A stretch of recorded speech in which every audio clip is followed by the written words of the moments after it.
You're looking at downtown Charlotte, North Carolina. Temperatures in the upper 50s. Humid conditions.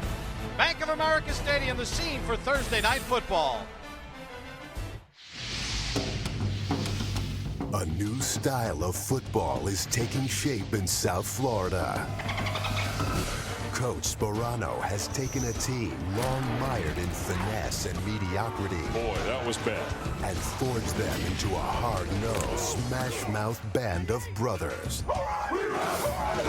Their weapon of choice, an old-school formation used to newfound results. Wildcat, touchdown, Ricky Williams. Now, they head north to face a different breed of Wildcat. Touchdown, Carolina. The Panthers have been prowling around the playoffs the last few years. He's going, he's going. But now, their alpha male is under fire. And the pressure is on for him to come up big. Let's go! The pride may be hurting, but wounded animals are most dangerous when defending their home.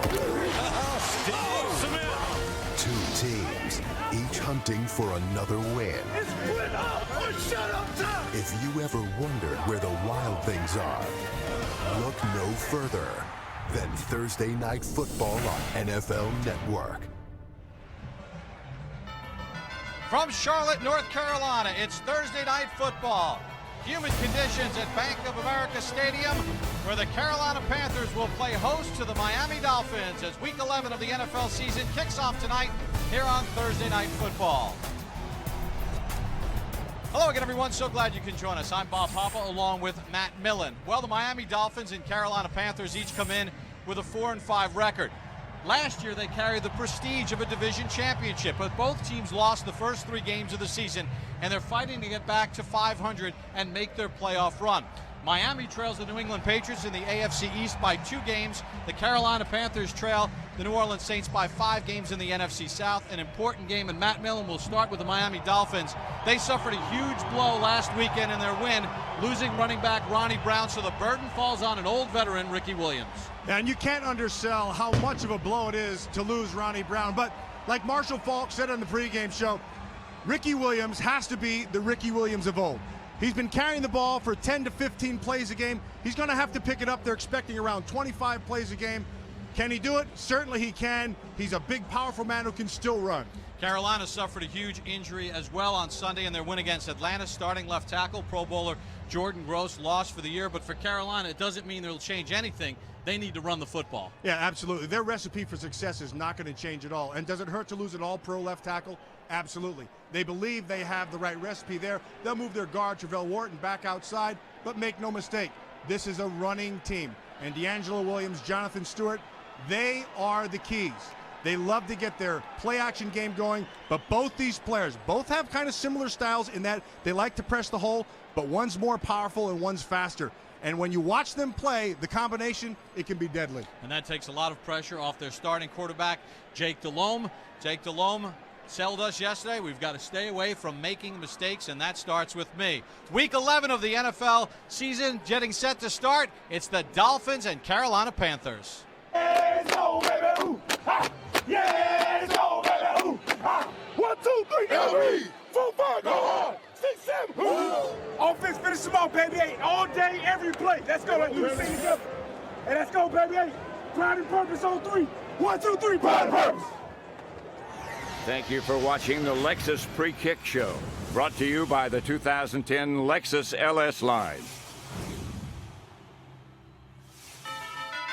Thursday Night Pre-Kick Show is brought to you by the Lexus LS line, with 12 world's first innovation.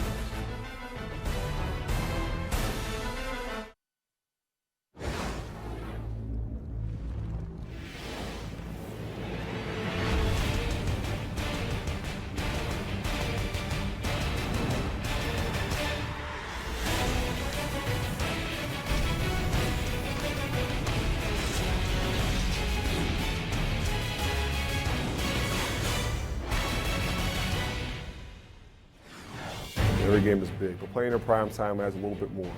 Playing at home, under the lights, that atmosphere. If you're a big-time player, you want to step up when it is prime time. Everybody's watching, so you want to showcase your best. Playing under the lights reminds guys of high school. It's usually a different atmosphere. You just kind of feel it. It's why you play the game. Wildcats, Panthers, Clash of the Cat. Next. On NFL Network. No turning back now. If you're dressed, you got to show up. Well, they're dressed and ready to go here in Charlotte, North Carolina. Bank of America Stadium, the Miami Dolphins and Carolina Panthers in Week 11 of the NFL season. Bob Pablo along with Matt Millen, and there is Tony Sperano in his second year as head coach, 15-10 in the regular season. The AFC Eastern Division champions last year, 11-5 on the season. And John Fox in his 8th year with the Carolina Panthers, 67 regular season wins, 5-3 in the postseason. Both coaches gave us the same sort of conversation when we met with them yesterday, Matt. Hey, these two teams really do mirror each other in what they want to accomplish and what they want to do and how they go about attacking the opposing team. Yeah, and how they do it, like you said. And that's the thing that's most interesting. And both of them are very run dominant. And they're going to have to get their running games going. And so the opposing defenses know that. So it'll be interesting to see how they're going to play it. Me personally, I'm interested in watching when the Carolina Panthers have the ball, Ryan Khalil, their center, versus Jason Ferguson, the nose tackle. Ferguson's a very physical guy who likes to get up the field, who could really put a dent in that running game. Carolina won the coin toss. They will receive. Dan Carpenter in his second year out of Montana, getting set to kick off to Tyrell Sutton of the Carolina Panthers. And he slips, and it's taken by one of the up men. That's the tight end, Jeff King, and he takes it out to the 39-yard line. We had some rain yesterday. Feels a little slick as Jake Delhomme brings his team out. In the 4 wins, 5 touchdowns, 3 interceptions. The turnovers have been a big problem for Delhomme. It started in Week 1 after last year's postseason loss. And you look at Jake Delhomme, and really you see a guy, and everybody says, are we going to get the good Jake, or are we going to get the bad Jake? And Jake himself is aware of that. And his whole thing is to just play calm. When he does that, he's fine. 2 tight end formation for the Panthers. D'Angelo Williams picks up about 4 to the 42-yard line. Tackle made by Joey Porter, who was inactive last week but is in the starting lineup tonight. Yeah, I want you to watch, and what you're going to see, the kicker slipping. Watch the plant foot right there. See, he came in on the side.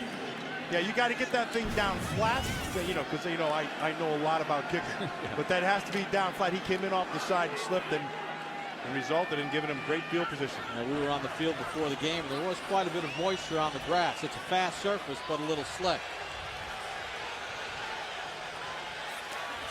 There's the 8th coming down. Delhomme with time. Delhomme has got a first down.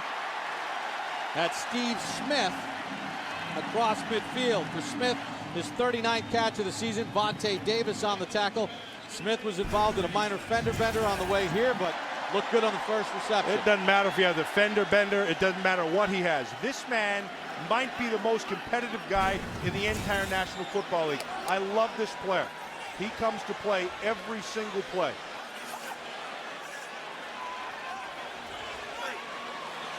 Here Jake Delhomme saying Channing Crowder is the middle linebacker as he identifies the defense. Number 52 for Miami.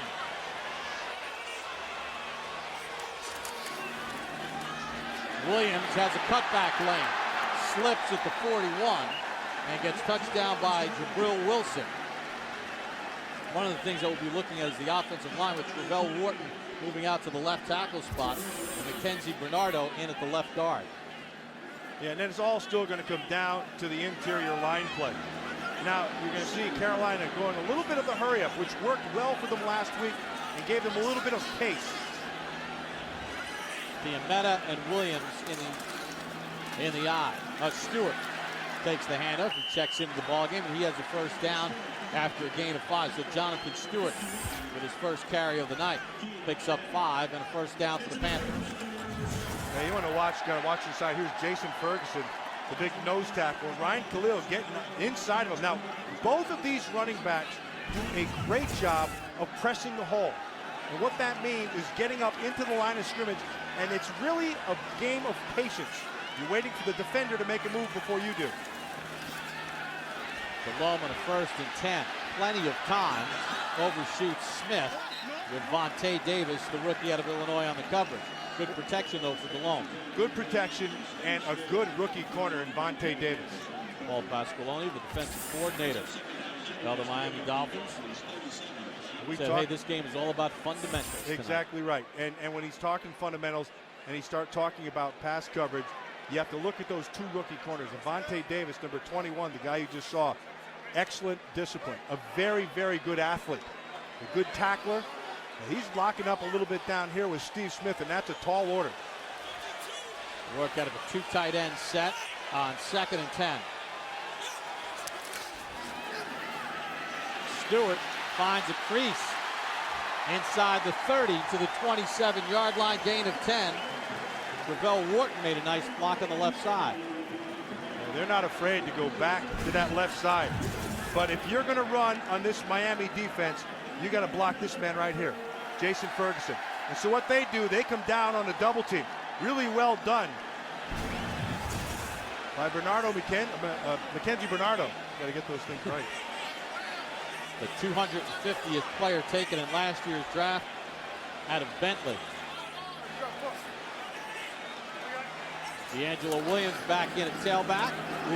Gets stood up and attacked at the point of attack by Randy Starks. Starks in his 6th year out of Maryland. His 29th tackle, no gain in the play.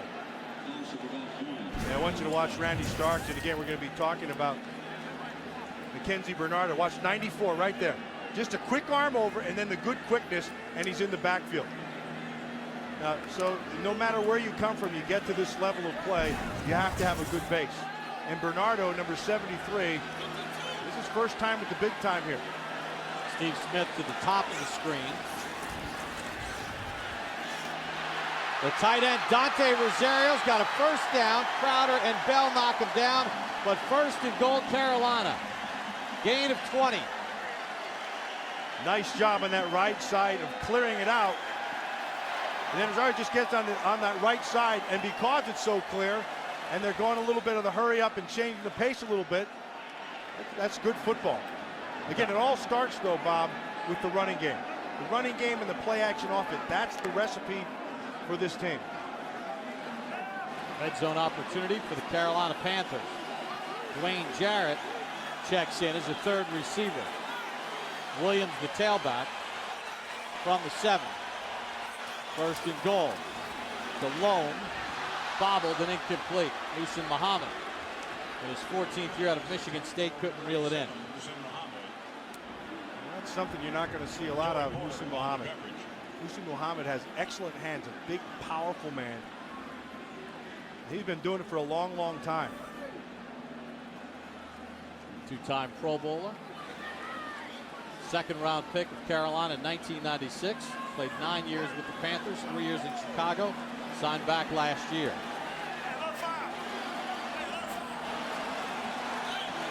Second and goal, opening drive of the game for Carolina. They started at their own 38. Steve Smith dropped it with Vontae Davis right there. Oh, I like that. I like that by Vontae Davis. He's not going to back down. Now he's just got to slow down a little bit, because that other guy, he's an all-day sucker. He will be there all game. They're just going to try to smoke, and then when they get the ball into the hands of Steve Smith and let him work his magic. Jake Delhomme wasn't pleased with the placement, obviously, of the ball down too low. You got to give him a chance to work with it. First 3rd down attempt coming up for Carolina here in the opening possession. 6 defensive backs in for Miami. 3rd and goal from the 7. Delhomme under pressure, he's going to get sacked back at the 11-yard line. Need at the quarterback. Joey Porter got in there. So Porter, who was shut out against New England 2 weeks ago, gets a sack. Porter, number 55, you're going to watch him on the top side and also down below. Cameron Wake on Jeff Otah is going to get a good push. Just a good power rush. He collapses the pocket. Really, they both got there at the same time. And both used the same technique. They came with just a power rush, used leverage, and was able to get the push. John Casey will try a 30-yard field goal. Baker the hole. Snap is good. And the 19th year pro knocks it through. So Carolina gets a field goal on their first possession, but Joey Porter picks Jake Delhomme down with a sack.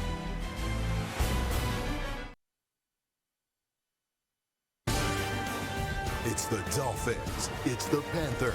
It's Thursday Night Football on NFL Network.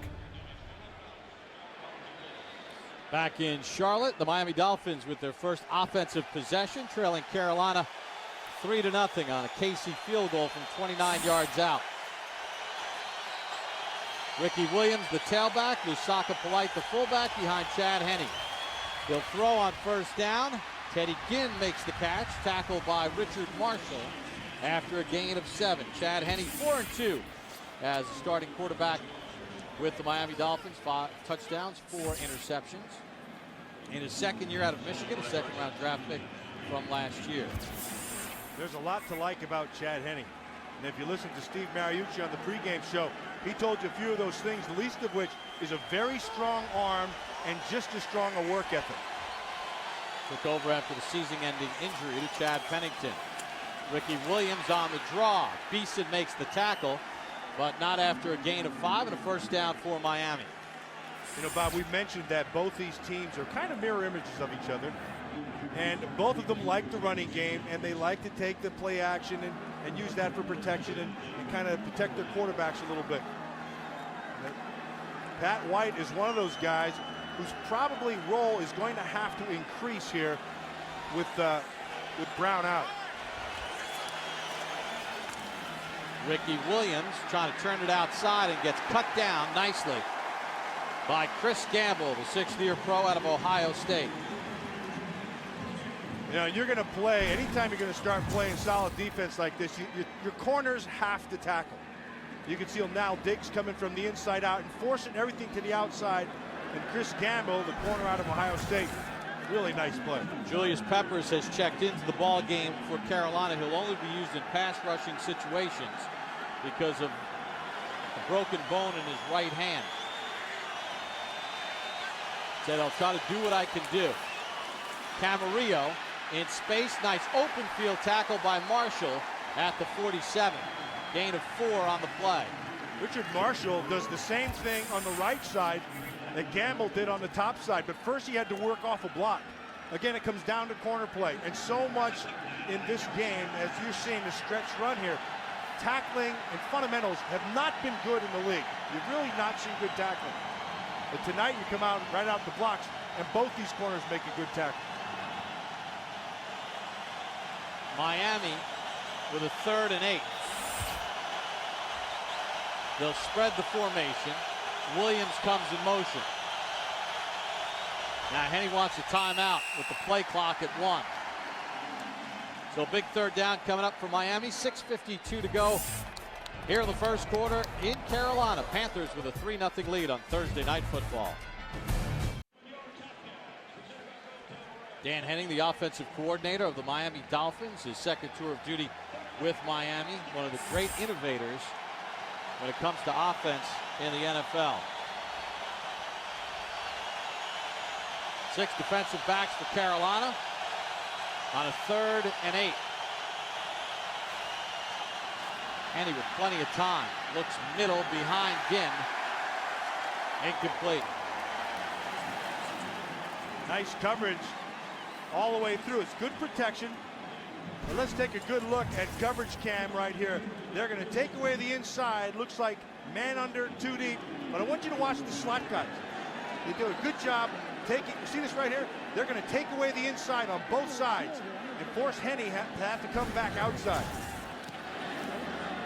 Brandon Fields on the punt. Captain Munnerlyn lets it bounce into the end zone for a touchback. 47-yard punt. Only a net of 27. Carolina with a 3-0 lead here in the first.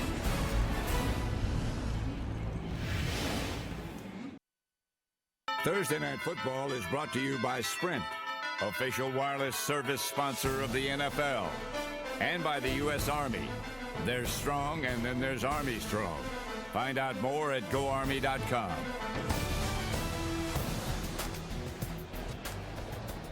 Chad Henne trying to figure out what went wrong on that third down pass play to Teddy Ginn. The ball went behind him, but Matt, there might be more to the story of the show. Yeah, a lot of stuff goes on in there. So Jake Delhomme starts from his own 20-yard line. D'Angelo Williams, the tailback.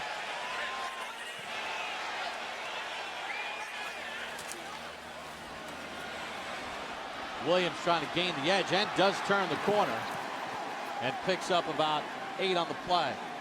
And let's go back to that last third down with Chad Henne standing in the pocket. Oh, we got a flag out there. Let's take a peek at what's going on. Now, referee this evening, Walt Anderson. There is no flag. They picked her up. They picked her up.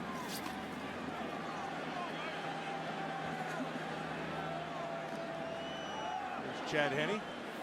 And now you get back to the defense with Jason Ferguson working the inside of that offensive line.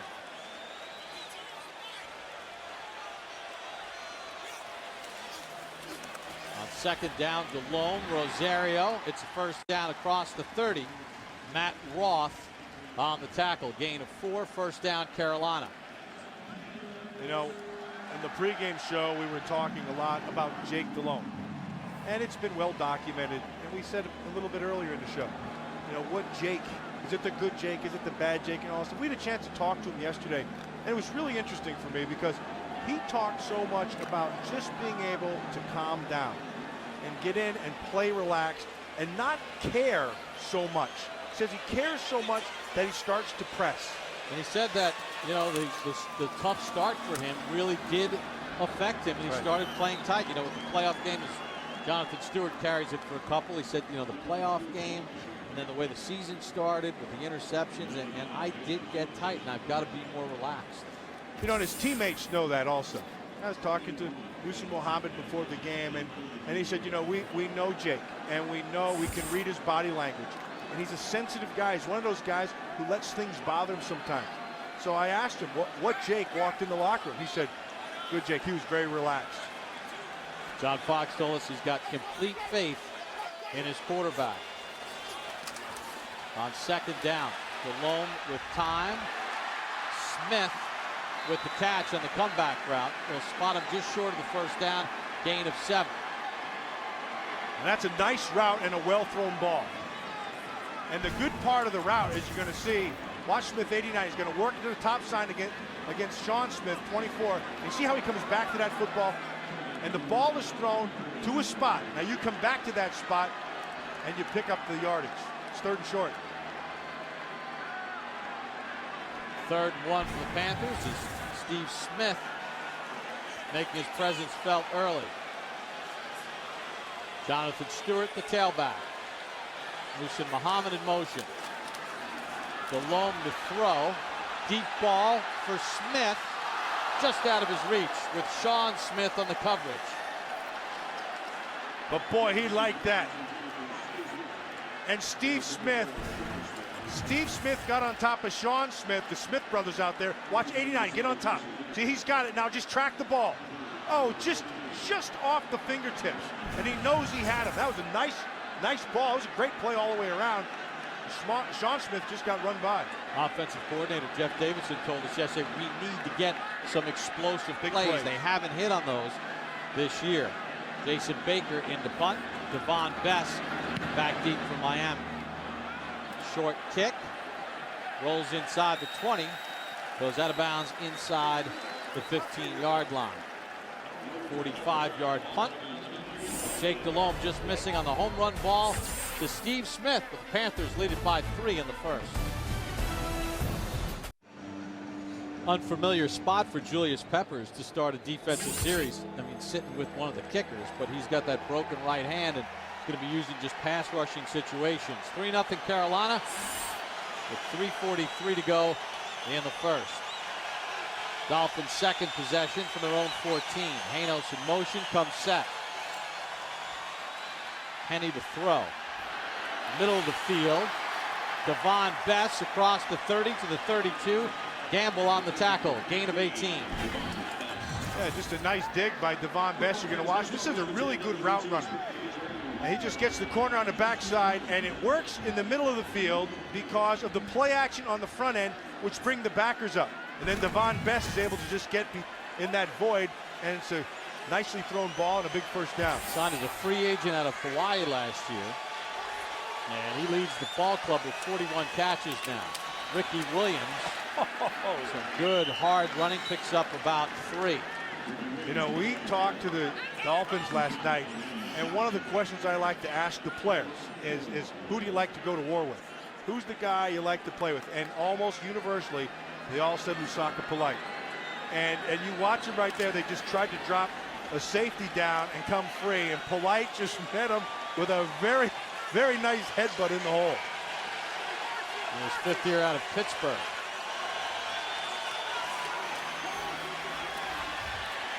Henny to Williams, and he's about 1.5 yards short. John Beeson on the tackle. You know, going. You know, on the 3rd down on the last series when Henny threw the pass incomplete, Matthews, a little more of the story. Yeah, well, you wondered why the ball sails to the right, and here's possibly one reason. See, Tyler Brayton got his hand up. He got a whole handful of helmet, yanked him to the side, and kind of pulled this whole shoulder to the left. And Henny, the typical tough guy that he is, just shook it off and comes right back here. Should have been a penalty. 3rd and 2. Henny to throw again, taking a shot, but intended for the rookie Brian Hartline, too far out of bounds. Marshall on the coverage. Bob, I got to tell you, we're talking about running the football and being conservative, and both these teams come out in 3rd down and take shots. 3rd and shorts. 3rd and shorts, and you got Carolina taking a shot with Steve Smith down the left sideline, and then 2 times here with Miami on the 3rd downs taking shots. Good high kick by Brandon Fields. Captain Munnerlyn from his own 8. The rookie out of South Carolina fighting to gain the 15-yard line. Cameron Wake got the first hit on it. Now, Matt, again, we're going to focus in on the offensive line tonight. Jason Ferguson against Ryan Khalil. Yeah, I want you to watch Jason Ferguson. So here's what's happened. These 2 guys right here have him and him.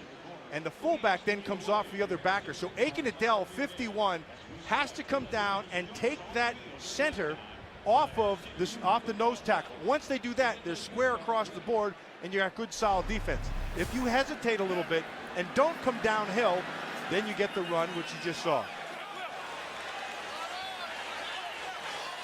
Carolina will start from their own 14-yard line with 1:33 to go. Here in the first, Stewart gets away from Porter, and he's grabbed and brought down by Sean Smith, but good hard running by Jonathan Stewart, and he gets 7.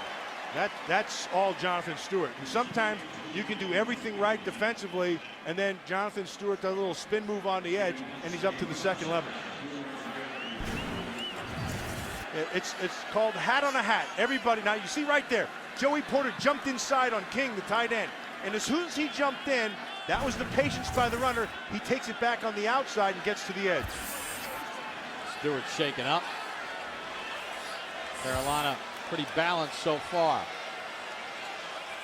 Williams in a tailback on a 2nd and 3. D'Angelo Williams finds a lane across the 30 and knocked down at the 34-yard line. Gain of 13 for D'Angelo Williams. And a nice job of just following his guard, number 68, Kedrick Vincent. You're going to watch him. He's going to pull around right here, and he's going to get around here, and then it's just follow the big rear end. That's what you do. Here he comes, boom, right on Adele. He's able to get to the edge and get into that next level. Well done by Vincent, and an even better job by Williams. Channing Crowder missed the ankle tackle, and Williams was off and running. Backer has to clear Adele. Final play of the quarter. D'Angelo Williams this time gains but a yard. Randy Starks got the first hit. Julius Peppers getting stretched out. Little slip on the opening kick. Jake Delhomme and the Carolina Panthers have a 3-0 lead after 1 on Thursday Night Football.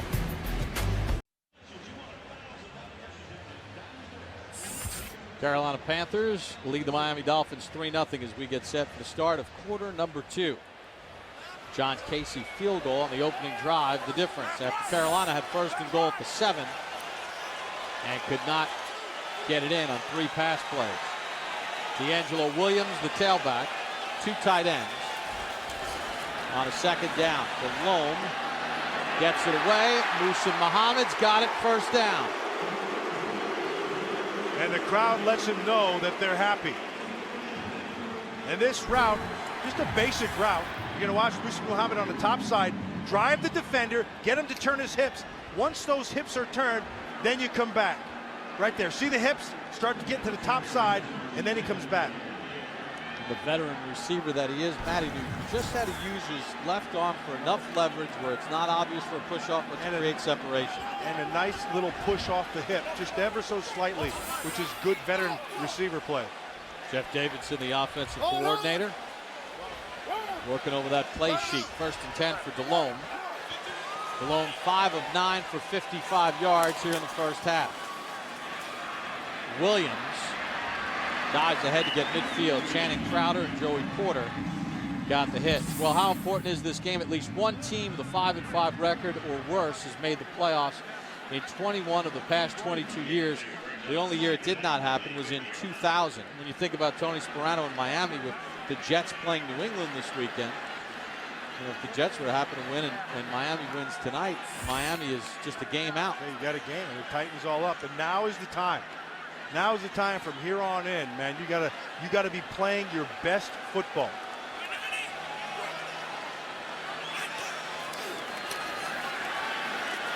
Delhomme. Was it inbounds? No. What an effort by Steve Smith. Now the officials are going to talk it over and they'll say incomplete. Well, he tried to toe that thing. Jake's been getting good protection, and that ball came out. And you're going to watch Steve Smith down here on the bottom. He just gets on the top side. They're going to trail him underneath. Now watch, try to toe it. Ooh, and it's, does he have control? And his toes are on the ground. There's the toes. There's the control. No. Good call by the officials. officials. And John Fox. He's going to lose this one if he challenges it. Going to throw the challenge flag, but not necessarily that replay. This one right here as Steve Smith, ball makes contact with his hands, toes are down. But watch here. Yep. Watch here. As the ball comes into his hands, he is going to lose control of it right there. Complete pass. So at that point, once he does get control, he's now out of bounds. Correct. But the play is under review, so we'll step aside here in the second quarter with the Carolina Panthers in front, 3-0 on Thursday Night Football. Steve Smith thinks he has a 12-yard reception. Matt will take another look at the play that's being challenged. After reviewing the play, the ruling on the field is confirmed. The receiver did not maintain control of the ball when he landed out of bounds. Pass is incomplete. Carolina is charged with his first timeout. And watch the toes right there. He has the discipline to get him in. Right there is the catch, and then as we saw in the last replay, as he follows through, he loses the control.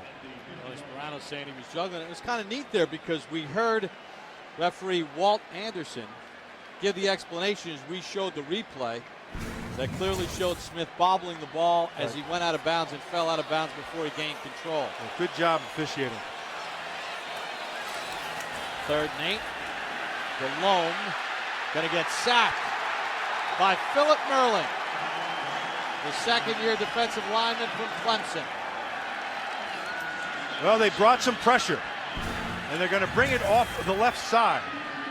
You're going to see it come down below, and watch big Phil Merling working on the inside on Bernardo, and then coverage down the field. He's got to try to get out. Merling tracks him down. Jeremiah Bell came on the safety blitz.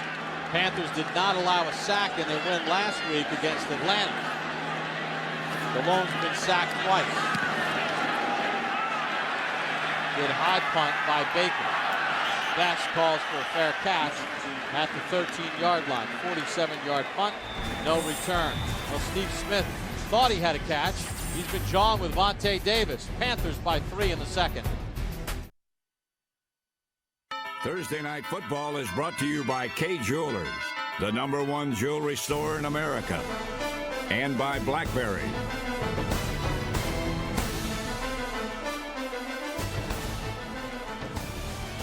Premiere night in Charlotte, North Carolina. Steve Smith and the Panthers with a 3-0 lead over Miami. They scored on their first possession. For Miami, the third possession of the ballgame. Second time they're starting inside their own 15-yard line.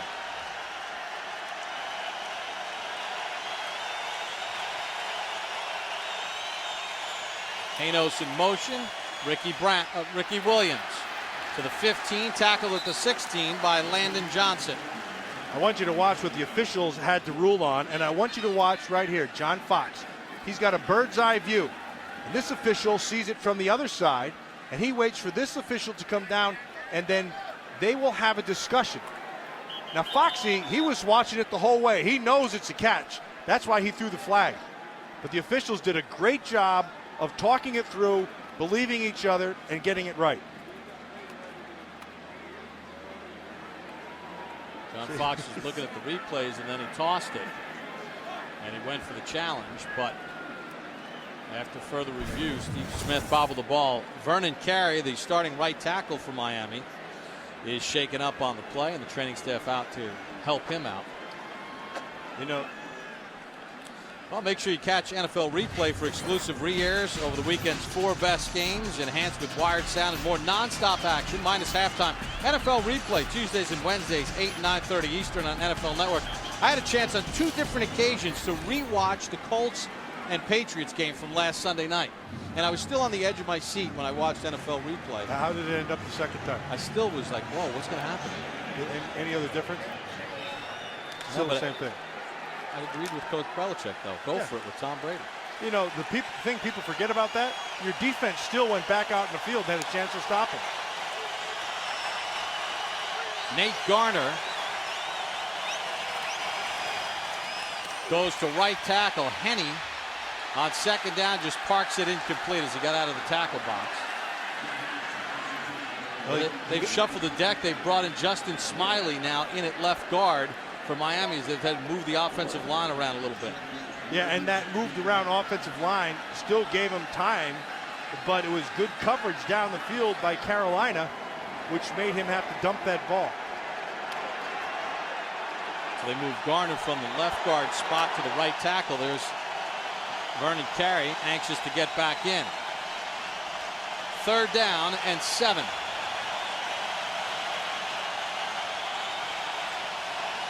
Miami 0 for 1 between 5 and 8 yards. Over the head of Hanos and incomplete. Landon Johnson on the coverage. So Miami goes 3 and out. Well, here's Julius Peppers working against Jake Long, working with that broken right hand. And even with a broken hand, you better believe that the Dolphins know where he's at. And they're going to make sure that he's going to get help from the inside out. You saw Smiley come over and make sure he couldn't come back to the inside.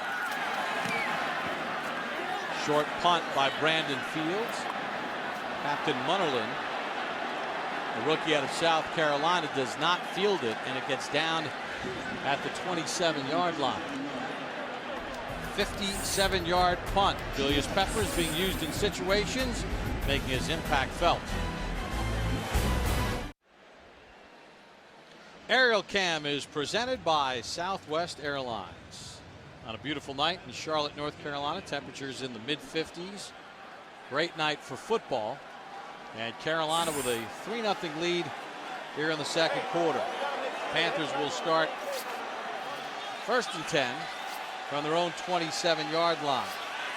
D'Angelo Williams, the tailback. Steve Smith in motion. Delhomme to throw. Looking for the deep ball to Steve Smith, and he overshoots him. And the pass incomplete. Well, Matt, you know, we came out to start the broadcast, and we talked about in our open about running for both of these teams. We've seen no wildcat from Miami. Exactly. And we're seeing a lot of deep balls like the one we just saw by Jake Delhomme. Which I like. And, you know, they know they have to get some chunk plays. And they know they like the matchup with Steve Smith on the outside. But it isn't just Carolina exclusively. Miami's been doing the same thing. So, you know, certainly we knew that Ronnie Brown's absence was going to hurt Miami.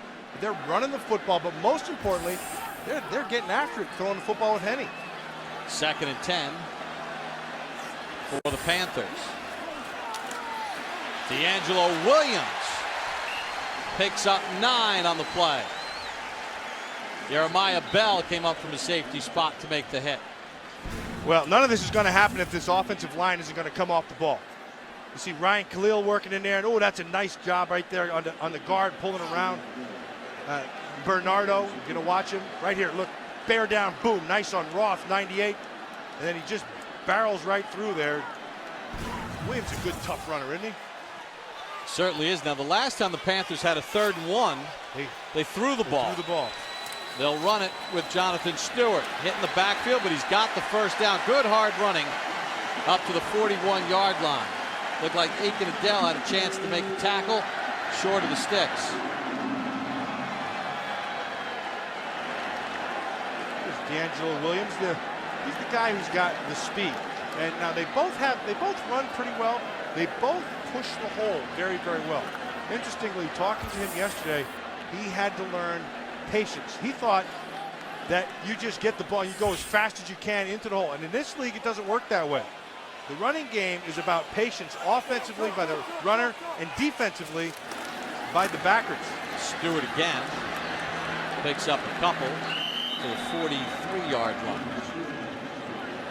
Jonathan Stewart at 235 pounds can give you more of the power game, and he does do that. But he also has enough of the speed, of another gear rather, to be able to hit the extra gear. D'Angelo Williams is now back in. He said in college, in order to play fast, you have to move fast. In the pros, you have to slow it down to play fast. He says it's finally kind of all coming together for him. Well, college said it was blowing and going. Here it's slowing and going. Musa Muhammad in motion on 2nd down. DeLome's pass batted down at the line. Might have been Jason Ferguson who got his hand up and knocked it away. Ferguson in his 13th year out of Georgia. Acquired in a trade from the Cowboys once Bill Parcells came over to Miami. Former 7th-round pick of the Jets. They're going a little quicker pace right here again. Between 5 and 8 yards, Carolina 0 for 2 on their 3rd downs.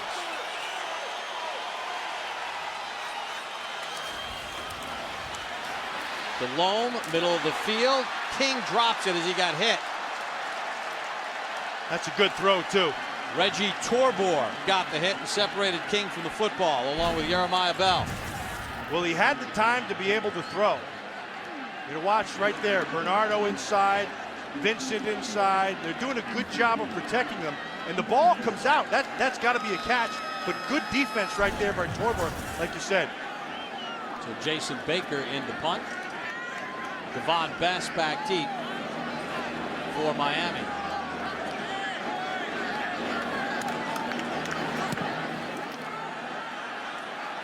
Best from his own 10. Dives ahead to the 19-yard line. Dante Wesley got the first hit after a 46-yard punt and 9-yard return. Joey Porter has a sack. Panthers lead it 3-0 in the second. Thursday Night Football is brought to you by the GMC Sierra, the official vehicle of the NFL, and by Verizon Wireless, America's largest 3G network. Back in Charlotte, all of our scoring came in the first drive of the game. John Casey field goal. Carolina with a 3-0 lead over Miami. 3rd consecutive possession that Miami will start inside their own 20-yard line. Ball control in favor of Carolina to this point, but it's only a 3-0 game. Vernon Carey back in at right tackle. Ricky Williams in the first Wildcat of the night, and it's a yard, and that's it. You look at the Miami Dolphins and how often they run this formation and how often they run the Wildcat. It averages about 10.5 to 11 plays a game. And Ronnie Brown is the one who really made that thing go because he had a great feel for it. He was good on the inside, but he also posed a little bit of a throwing threat. Pat White will see him run the option a little bit on the last play. And that Chris Harris came up from his safety spot and just shut down the edge. Henny, wide open, is Hartline, the rookie out of Ohio State. And he's got a first down and more. Gain of 36 for Miami. Yeah, you're going to watch Hartline. He gets cleared first by Devon Bess on the inside. Watch Devon Bess. He'll take away that inside. See how the Bison's running with it. And then here comes Hartline to the outside. It's a clear throwing lane, well protected, and it's down the field for a big play. 13th catch of the season for the 4th round draft pick. Averaging over 16 yards a catch. Ricky Williams. Ricky Williams inside the 30. And finally brought down by Sherrod Martin. Well, you heard Marshall Faulk say before the game that Ricky Williams has to become the Ricky Williams of New Orleans. And right here, he is. This is pure power, and his weight down, it's just good speed as well. Watch him break through right there, runs right through the tackle, and then gets to that second level. That's what he was in New Orleans. How about the block by Vernon Carey, the right tackle? Nicely blocked up front across the board. Hanos in motion. Lusaka Polite inside the 25 to the 24-yard line, gain of 3. Lusaka Polite in his 5th year out of Pittsburgh. You know, you got to look at Ron Meeks, the defensive coordinator of the Carolina Panthers, coming over to join John Fox after his time in Indianapolis under Tony Dungy. Said, you know, took a little bit of time for the guys to get used to me and what I was teaching and me to learn them, but he feels over the last couple of weeks it's really starting to come together. And you could see it. I mean, you could see that they're understanding the concepts and that they're executing the defense the way it's supposed to be. Handy on a play fake. They have a screen set up for Polite. They overthrew him. There's a flag on the field in the secondary. And I'm not sure if they're going to not get Jake Long for being downfield illegally. Well, the fact that he was about maybe 12 yards downfield may have given you a heads up on it. Ineligible player number 64, the offense, downfield. And Jake's 5-yard penalty. Still second down. Well, they call on the center, Jake Grove, acquired as a free agent from Oakland this offseason. Out of Virginia Tech, and he's really added some stability to the inside of that. You know, and centers, usually in this league, centers fall into two schools. They're usually the big physical guys or the quick guys who can get to the edge. But the common thread through all of them is they control the offensive line. They're usually the real bright guys, and you'll see them making all the calls. 2nd and 12. Lex Hilliard gets his first carry with the Miami Dolphins. Lex Hilliard has a first down. There is a flag on the play, though, in the offensive backfield, and that's in the vicinity of holding.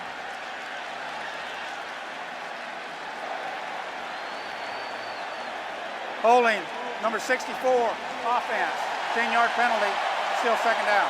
Not a good day there for, or a good series right here for Jake Grove, the center. Tony Sperano is livid right now. You're going to watch him sit right in front of Chad Henne, number. You're going to watch him 64, and he just latches onto the outside, and they're going to call that. They're going to call that because it's right at the point. You have to get your hands from the outside and work back up inside. So Hilliard's first career carry, a practice squad player last year, gets erased. 2nd and 22 now. Little check down to Hilliard as he makes the first catch of his career and gets walloped by Marshall and Landon Johnson. Well, just talking to Chad, Chad Henne mentioned him also, Lex Hilliard, but also Dan Henning, the offensive coordinator. He said this is a tough guy, and he's going to have to be. That's a nice hit there by Landon Johnson. But they liked what he did. You know, as a young player coming in, they like his practice habits. They like the way he tries to get downhill. Real bright guy, and they like what they saw in Lex Hilliard. 3rd and 16, longest third down attempt for Miami. They give it to Hilliard again, runs through a tackle. Hilliard has a first down to the 15-yard line. So they run the draw on 3rd and long, and Lex Hilliard gets 18 on his first official carry. And there's a lot to like about this. Certainly it's a draw. A nice job right there by Garner, 75. And then Hilliard just runs through tackles. I mean, just carrying people. Watch him run right here through an arm tackle right there. He lowers his pad and keeps things going. And he carries Chris Harris for a few extra yards to set up a first down for Miami. 6 plays, 66 yards on the drive.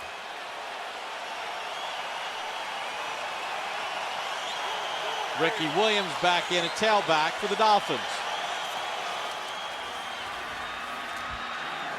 Hanos dropped it in the flat.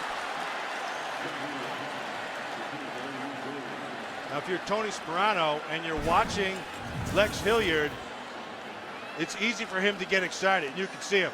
He's one of those guys who's very excitable on and off. I mean, all the time. He's one of those, even when you sit and talk to him, he has to kind of keep his poise when we're sitting here talking to him last night, because he's an excitable type of guy. He's fun to visit with. 2nd and 10 for the Dolphins. Safety down. Ricky Williams, not a lot of running room, gets a yard, and that's it. Tank Tyler on the tackle. Tyler in his 3rd year out of North Carolina State, picked up in a trade in Kansas City.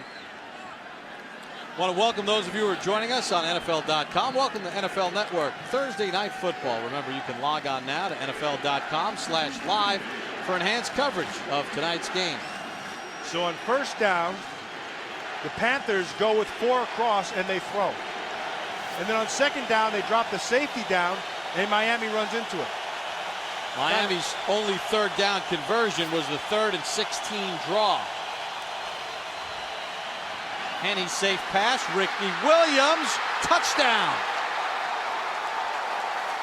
Missed tackles by the Panthers, and Ricky Williams gets his 2nd receiving touchdown of the season, and Miami has the lead.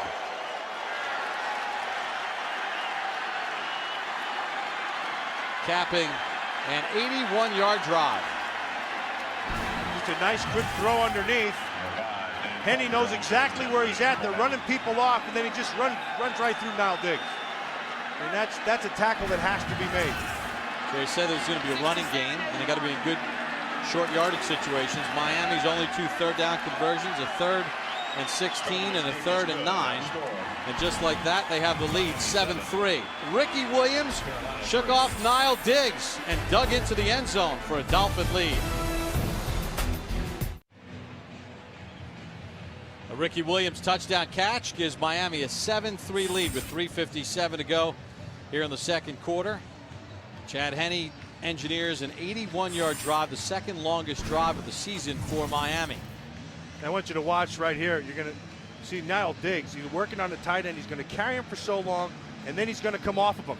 They're running the zone. He's trying to take it away underneath. His mistake, he needed to get a little bit more depth, and now come back inside, attack the top side shoulder, and take him to the ground. He misses it, and it's 6 quick. Tyrell Sutton from 2 yards deep. Sutton met at the 22-yard line and dropped there. Sutton returns the ball to the tackle made by Charlie Anderson.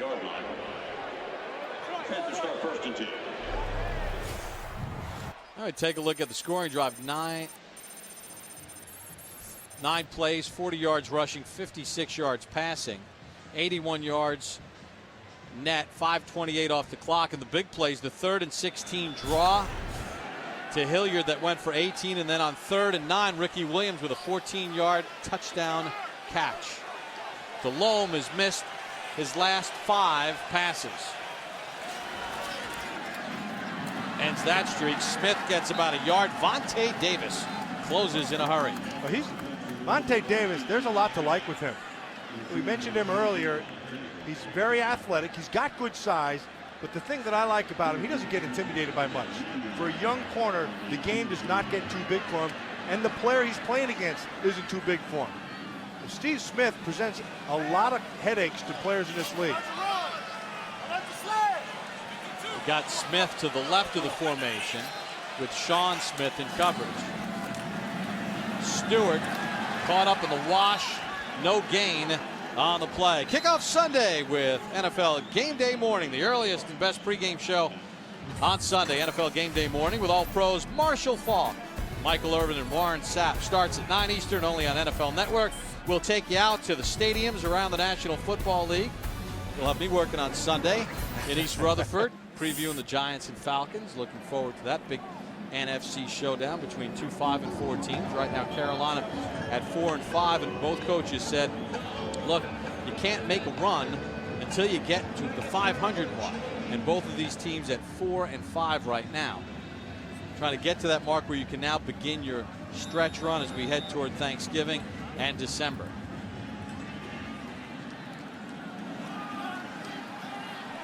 So another 3rd and long for Carolina. This is their first attempt of over 9 yards. Between 5 and 8, they're 0 for 3. Delhomme under pressure, sack for the 3rd time. Joey Porter gets his 2nd of the night. Well, Porter, who was inactive last week, gets the start tonight and gets his 2nd sack. Just working. You see him number 55 right there. Then Travell Wharton. Looks like Travell Wharton may even got tied up a little bit with the fullback right here. Fiametta right there. See that? Fiametta was trying to get back inside, and Wharton, and you can see him getting up. He's talking to him right there. Not real happy, but Joey Porter is. Was Wharton trying to pass him off to Fiametta on the outside? Fiametta was trying to get back to the inside. He needs to clear and let that tackle work. He's got to kick twice and get his hands on him and then take him past the quarterback. Talking with defensive coordinator Paul Pasqualini, his first 2-sack game of the year. He has 4.5. Inactive last week. They say it wasn't because of injury. It's a private matter, and I really have a lot of respect for Tony Sperano keeping it in-house, and Joey Porter kept it in-house, and privately was very apologetic that he put his head coach in that position. Teddy Ginn. Nope, it's taken by Devon Bess, the up man. Bess inside the 35 and run out of bounds deep in Carolina territory. So a bad punt by Jason Baker.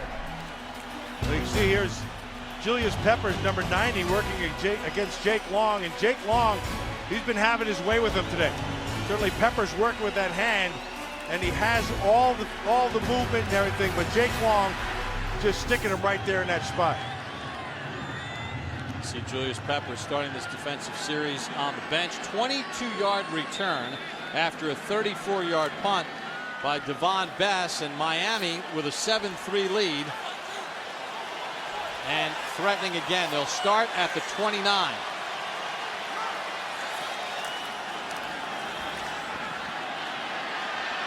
Nobody open for Henne, and he gets run out of bounds by Nile Diggs. It's ruled an incomplete pass as he shoveled it forward. Smart play by Henne there to save a couple yards. Yeah, and we talked about this on the front end of the show. He's taking baby steps, slow but sure. He just at the end, he knew he was going to get hit, so he just tossed it forward. And so, yeah, it saves him a sack, and it saves him about 3 yards. But it's just good awareness, and you can see him just getting better and better each week. From the Panthers 29. Teddy Ginn in space, working on Gamble. Takes it inside the 25 to the 24-yard line.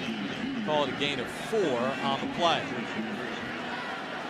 Well, Chad Henne in the ball game, being smart with the football. 8 of 14, 94 yards. And he has the 1 touchdown. 3rd and 6 for the Dolphins between 5 and 8 yards. They're 0 for 2 tonight. They've hit on a couple 3rd and longs. Henne, what a catch by Devon Bess for a first down with Gamble all over him. And you're right, Gamble was all over him. But Devon Bess comes down with the thing most important, the catch. Ball in his hands. At the 2-minute warning, Devon Bess with a great catch. Miami threatening again.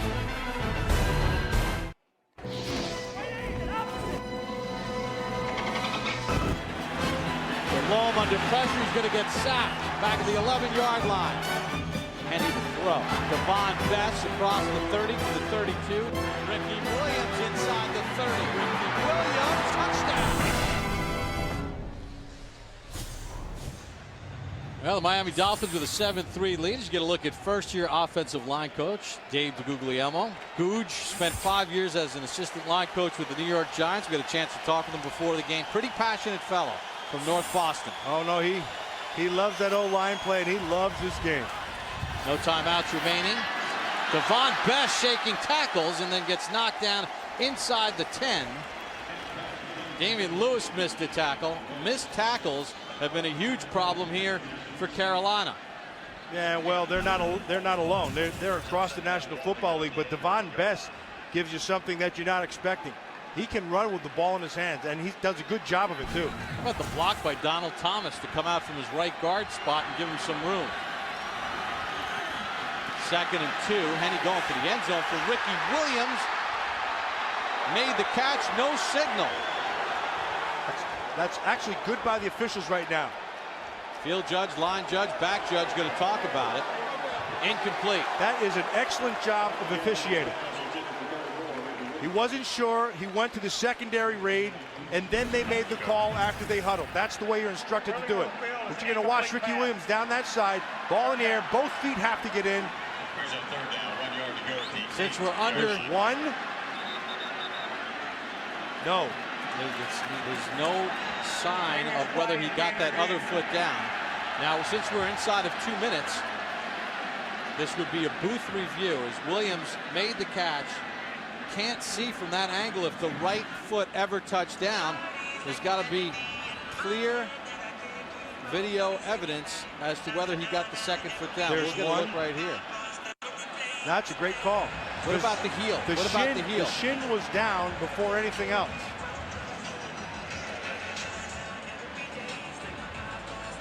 Chad Henne thought he had a second touchdown pass. How about on 2nd and 2 them just run the wheel route to Ricky Williams? You know what I like about that is they are giving tight coverage here.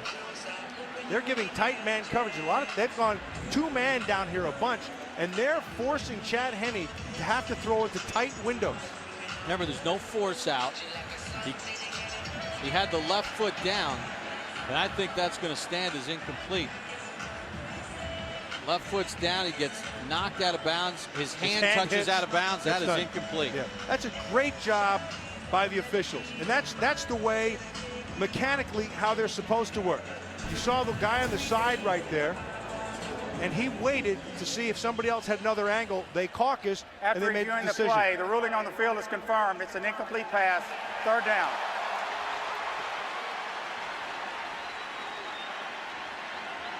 So it'll be 3rd down for Miami with 1:14 to go here in the first half. Miami with the ball on the 9-yard line of Carolina. They need a yard. First, 3rd and 1 attempt. Ricky Williams with a blocker. Ricky Williams, first down. Ricky Williams to the 1 before Sherrard Martin knocked him out. Corey Sperry, a rookie tight end, was leading the way. This is an excellent call by Dan Henning, the offensive coordinator. I want you to watch what's going to happen. They shrink everything down inside. They see that and they anticipate it, and so the ball comes outside. They force you to have to defend the edge. Nicely blocked there, and then Ricky Williams picks up the first. Clock stop with Williams going out of bounds. 1:08 to go in the half. First and goal for Miami with a 7-3 lead.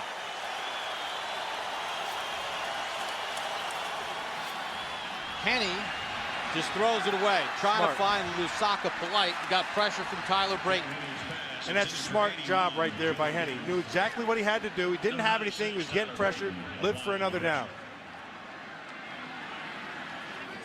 It's amazing with 1.5 yards to go how much passing we've seen. Both of these teams in short yardage throwing the ball. 1:04 to go in the half. 2nd and goal at the 1. For me, Bob, the interesting thing is somebody had to be able to pick up the space with Ronnie Brown. Henne's on the sideline and go a little wildcat with Ricky Williams. And here's the answer to the space. Williams to the outside, to the pylon. Touchdown, Miami. He's got one running and receiving, and Miami with the lead.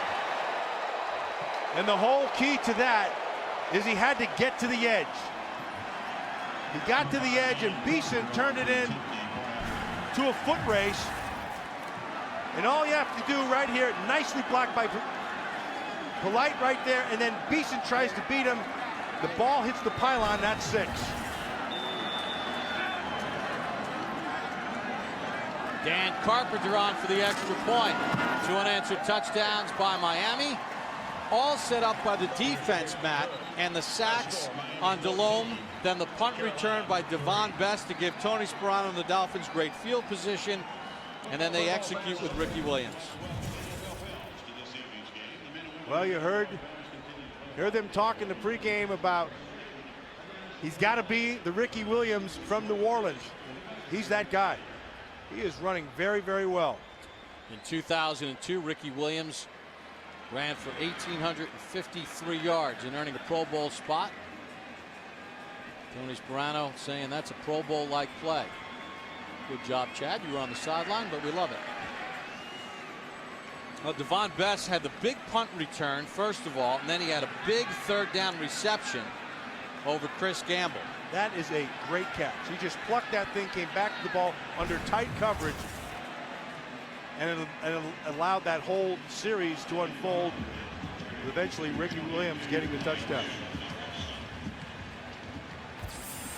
Coming up next is the Sprint halftime show with Rich Eisen and Deion Sanders. We'll have first half highlights, plus Brandon Marshall live. The Denver Broncos have a big showdown with San Diego this weekend. Tyrell Sutton on the return for the Panthers.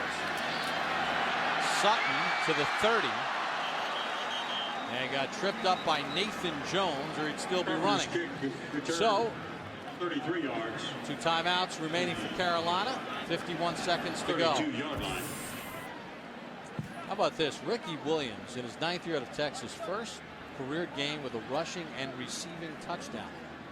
But you would have never figured that one out. You would have thought that would have happened before this. A great conversation we had with him last night, wasn't it? Very relaxed, knows who he is, comfortable with what he's doing right now, and excited to play today. Give a lot of credit to Bill Parcells and a little pep talk he gave him concerning Elvis Presley. Yeah. Delhomme over the middle, nearly intercepted by Jabril Wilson. And now are we getting the nervous Jake Delhomme? Actually, nearly picked up by Tyrone Colton. Now, I just think, you had to go a little bit high. But Wilson's got to come down with that catch. He can't miss that thing. Oh, Colton, I'm sorry, that was Colton, 29. Colburn is 4th year out of Fresno State. 2nd and 10 for the Panthers with 46 seconds to go in the half. 14 unanswered by Miami.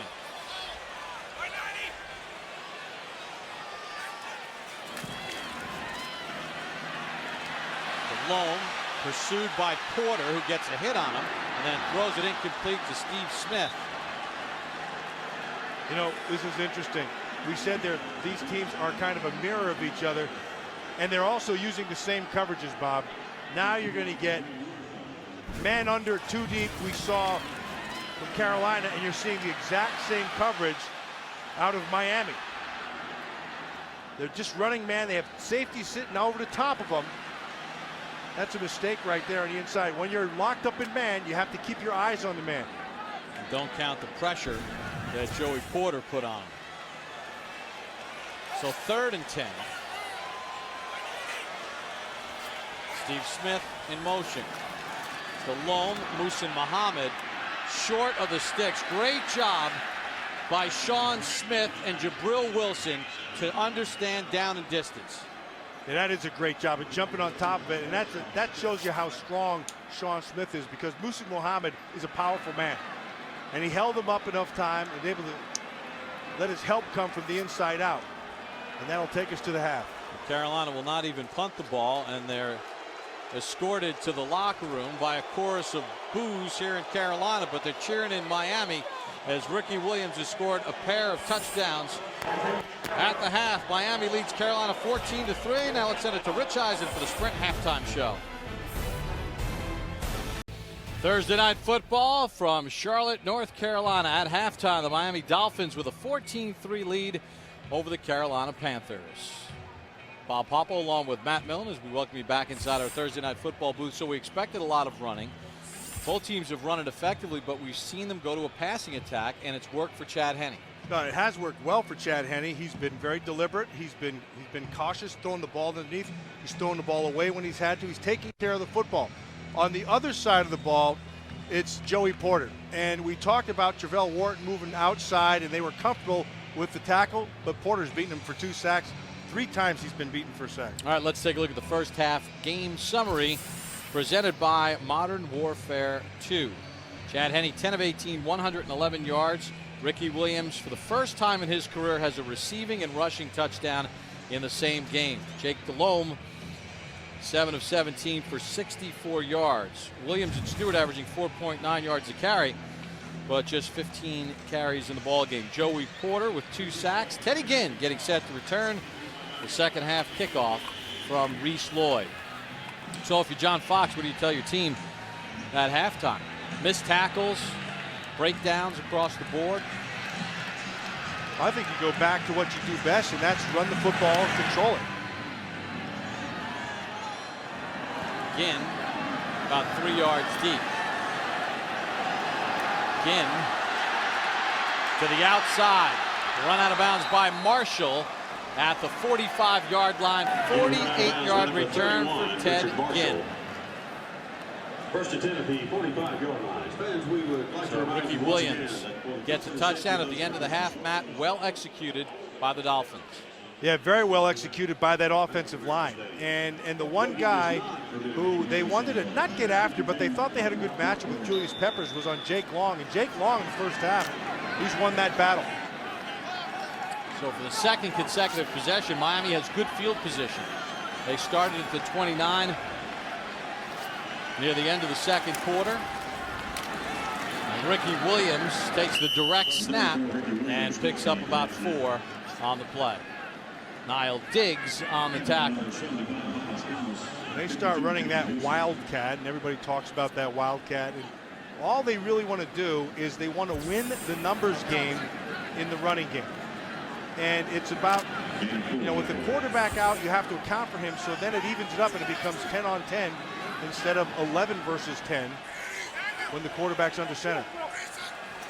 Henne back under center. Ricky Williams is going to lose a bunch there. Damian Lewis on the tackle.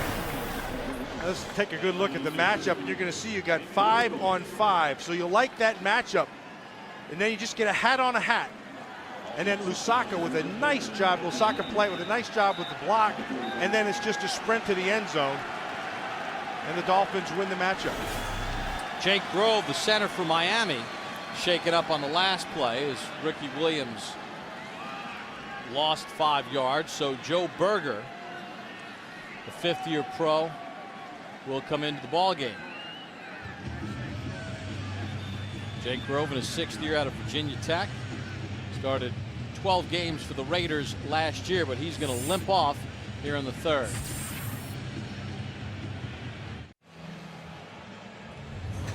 Catch NFL Playbook to find out who will win this weekend and why. Top analysts break down this weekend's games with an expert look at the X's and O's. NFL Playbook Friday and Saturday, 8 Eastern, only on NFL Network. Brian Billick, Sterling Sharp, Solomon Wilcots, Mike Mayock, all the guys break it down for you each and every week.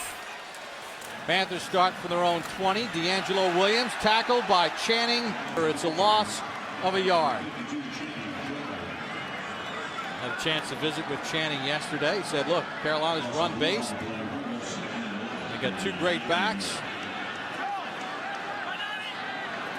Read our keys and go get them. Carolina trying to pick up the pace here. Down 11 with a 2nd and 11. Little crease for Williams. It's a foot race with Jeremiah Bell. And Bell brings him down at the 31-yard line.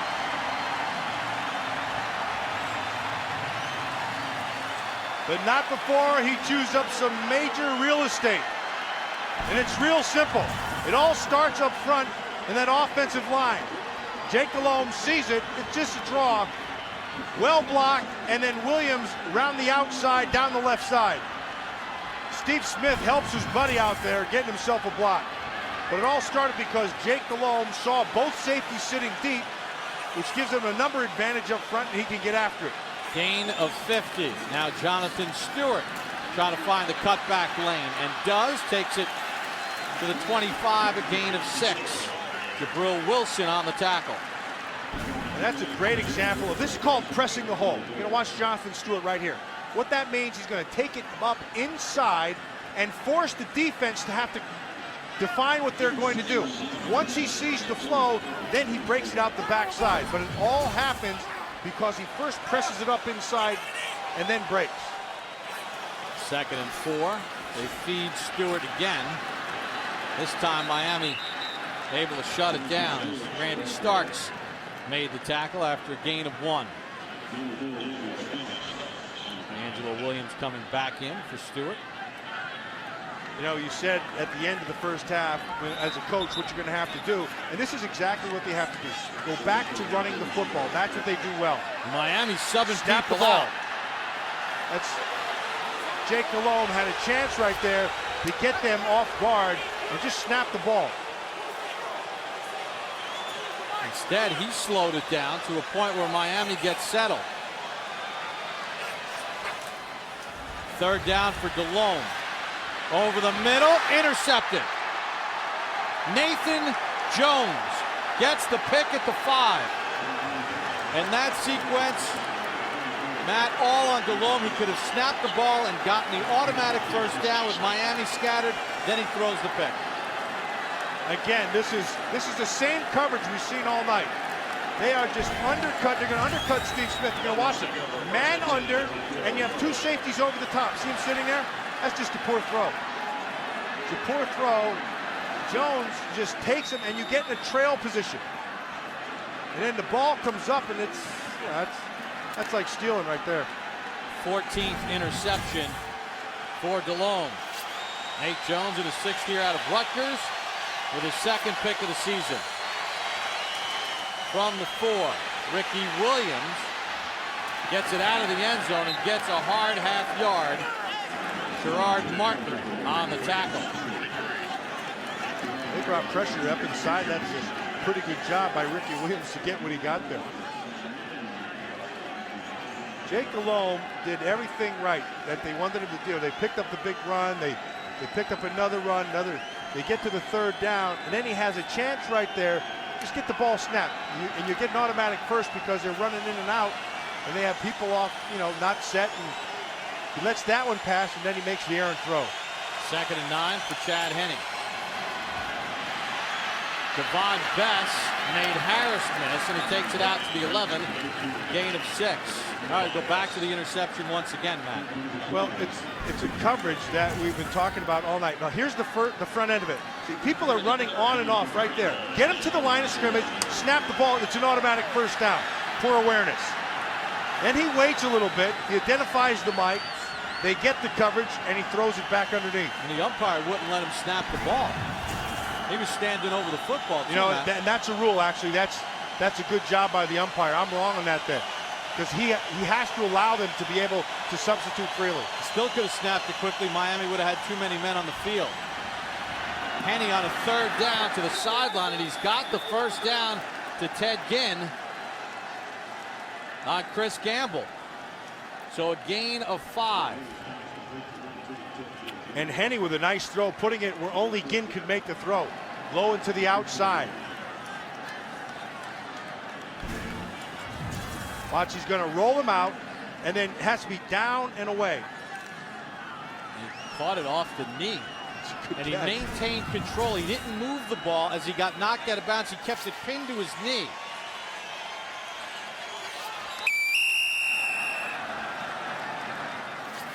Now a false start against Miami.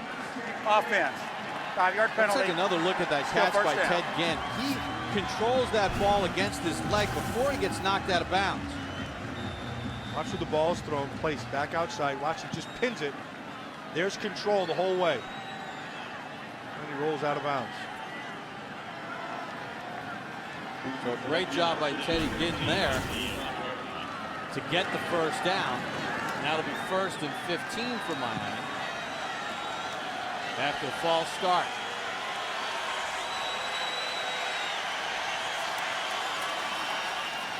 Ricky Williams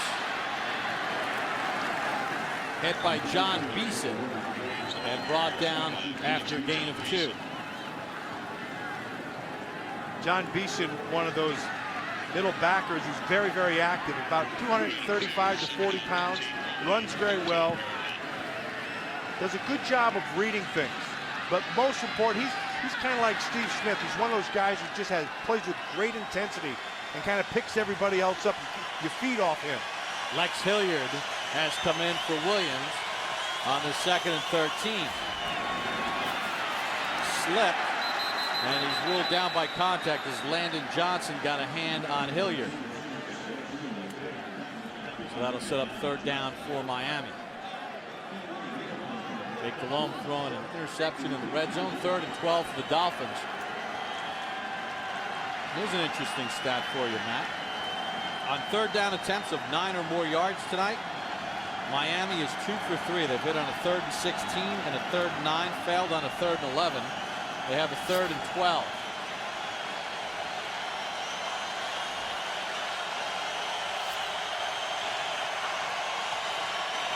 Hilliard in motion.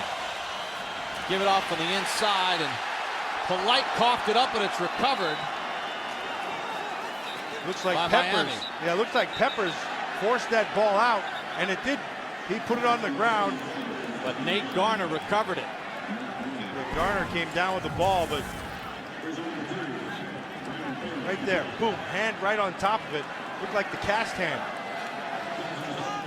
And then Nate Garner, number 75, pounced on it to save the turnover. Brandon Fields in the punt for Miami.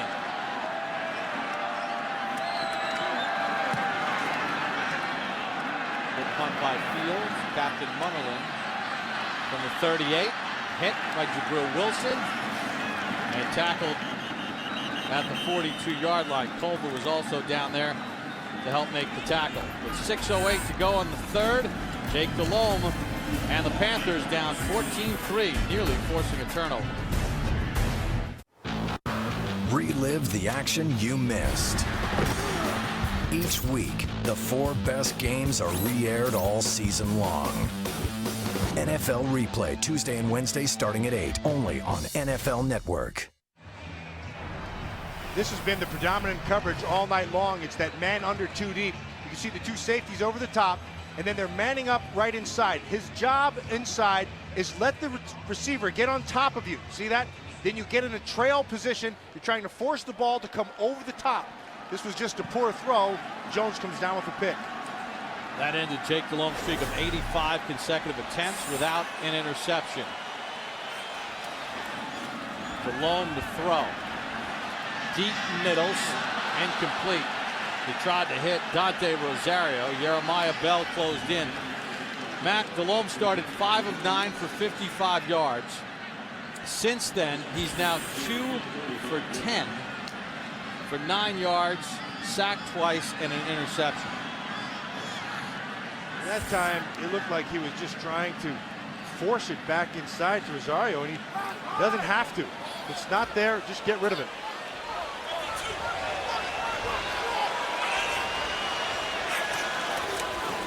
On a 2nd and 10, D'Angelo Williams again finding room on the left side, and he gets 9. Yeah, just at power O, you got Kedrick Vincent, 68, pulling for the right side around. And you just follow 68. They've had success with that all night long. There goes Kedrick Vincent, 68, nicely blocked on the front side.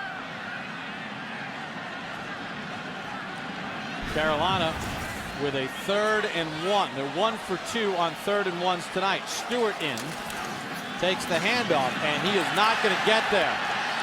Jabril Wilson cleans it up after Randy Starks got the first hit, along with Channing Crowder. Phil Merling was there. That was just good defense. They just won the battle at the line of scrimmage. Got off the ball. Just watch him get off the ball. Look which way the line of scrimmage is moving. Moving backwards. Starks the first one to hit him, and then everybody comes in to clean up. So Carolina known for their running, now 1 for 3 on 3rd and 1s, and they'll have to punt again with 4:50 to go in the 3rd. Devon Best back deep, waiting for Jason Baker punt. So they can draw Miami off sides, they remain disciplined. Best lets it bound over his head, and this one will be spotted out at the 7-yard line with 4:29 to go. Defense standing up strong. Jabril Wilson and the Dolphins with the lead here in the 3rd. Aerial Cam is presented by Southwest Airlines on a lovely night in Charlotte, North Carolina. Thursday Night Football on NFL Network. Here in the 3rd quarter, Miami with the football. And a 1st and 10. They have a 14-3 lead. 4th time tonight, Miami will start inside their own 20. Devon Best in motion. Henny, middle of the field. Got Hartline for a 1st down out to the 22-yard line, gain of 12. Well, it's fun to watch Chad Henne just grow here. And you can see, I've been watching him actually for a long time. He grew up in Pennsylvania, went to Wilson West Lawn High School. My brother coached against him when he was just a kid. And when he was in high school, my brother's team played, and my brother sent me a tape and said, I want you to watch this and tell me what you think about him. I watched the tape, and I said, that's a great kid. Where's he going to college? He said he's 14. He's a freshman. Draw play to Ricky Williams. And Williams takes it to the 24, gain of 6. You know, we were talking with Ricky Williams yesterday, and he said, Coach Parcells constantly drilling in my head. Bill Parcells, of course, the director of all the football operations that is Miami, said, you've got to trust the scheme. Watches every practice, live, then on tape. Trust the blocking. And then he told him an Elvis Presley story about how Elvis took 10 years off. He was nervous about performing live, wondered if he still had it. Ricky said, you got to know yourself. Go out and play. With him now having to be the lead dog with Ronnie Brown out, do you still have it, Ricky? He's shown he does tonight. Slant dropped by Hanos. Nice by Niall Diggs. Yeah, all over him. Diggs got shaken up. Yeah, but not before he had a good defensive play. Because Hanos has a chance to make that catch, and Niall Diggs just strips his arms down.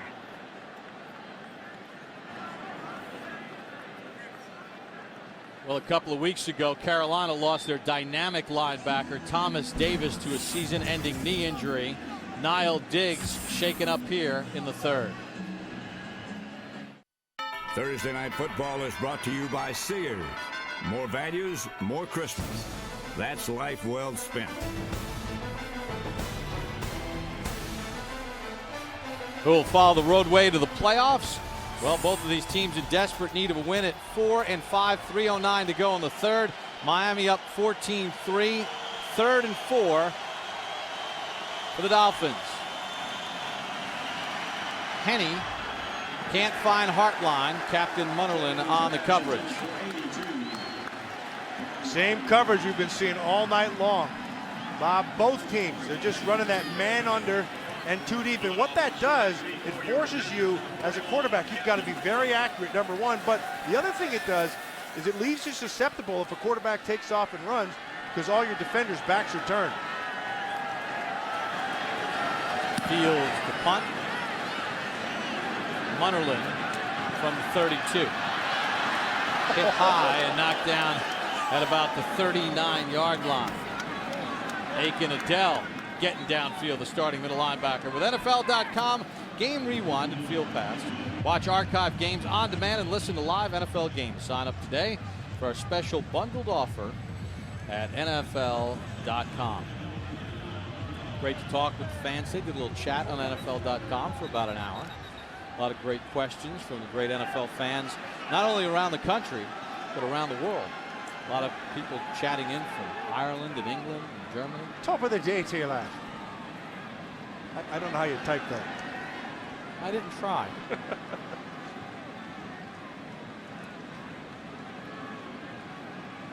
Now the officials checking things out with 2:30 to go.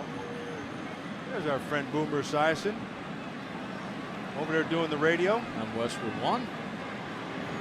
Always good to see Boomer. It's a good man. Always have fun with the Boom.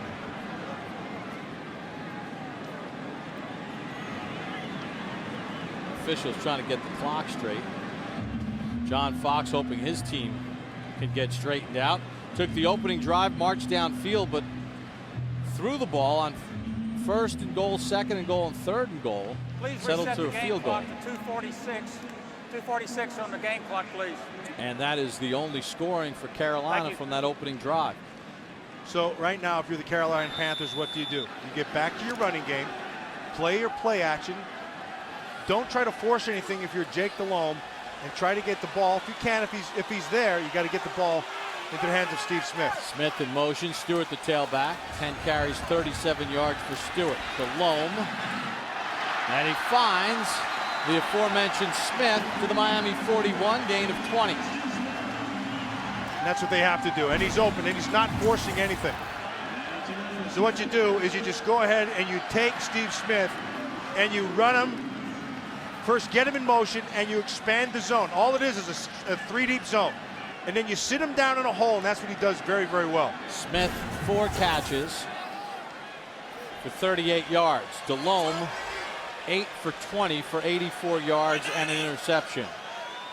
From the Miami 41, Stewart plows his way inside the 40. And he'll mark his progress to the 35, so a gain of 6. Channing Crowder and Aiken Adele on the tackle. Dave DeGuglielmo trying to sort things out with his offensive line. He's got to be happy with that offensive line tonight, in particular Jake Long, when he's working over there on Julius Peppers. They've not gotten a sniff of Henny. It's been a good night for that offensive line. Googe, fiery guy, enjoying his time in Miami and working with this group. D'Angelo Williams, 11 carries, 101 yards, back in. Delhomme finds Williams, trying to turn the corner, and does. And he gets pushed out of bounds at the 27-yard line, gain of 8 in the first down. Yeah, this is good. I want you to take a good look at Steve Smith. You're going to watch him on the backside. He is a pure football player. He just looking for guys to hit. I mean, he'd be a great defender. I'd love to put him at safety. And the smart thing that he did, remember with the rule change, he did not go high. He went right into the chest of Channing Crowder. You don't have to worry about him. That guy is that's my favorite player in the National Football League. I love the way he plays. First and 10, Carolina. Just inside the Miami 27. Williams trying to bounce it out. Williams inside the 10 and knocked down at the 8-yard line. What a run by D'Angelo Williams. That is a great run. And we just talked about it. What do you go back to? You go back to running the football. That's what you do well. Watch on the backside. Boom, he tries to get to the edge, can't get there, and then it's just vision. And you can't teach this. You either have that or you don't. Sean Smith missed the tackle at the point of attack. 12 carries, 119 yards for Williams. Stewart now in at tailback. First and goal, Carolina. Stewart gains nothing on what will be the final play of the third quarter. Joey Porter on the tackle. This is the end of the third quarter. The crease up for Williams. It's a foot race with Jeremiah Bell. Over the middle, intercepted.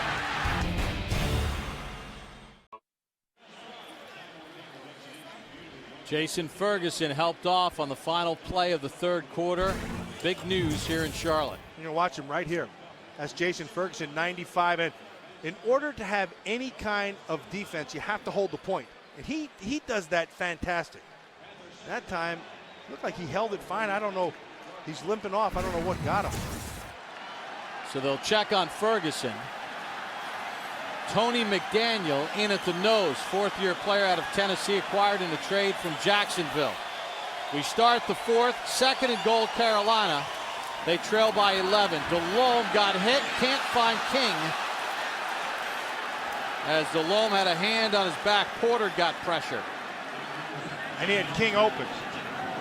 Tight end comes open in the middle of the field, but he can't get there because of the pressure. You see Jeff King right there, tried the little knot out, but Porter gets his hand on him. So Carolina will have 3rd and goal from the 8. Between 5 and 8 yards tonight. They're 0 for 3 on 3rd downs. Delhomme 9 of 22 for 93 yards and an interception. Dwayne Jarrett has come in as a receiver to the bottom of your screen. Delhomme under pressure, sacked for the 4th time. Randy Starks gets the sack.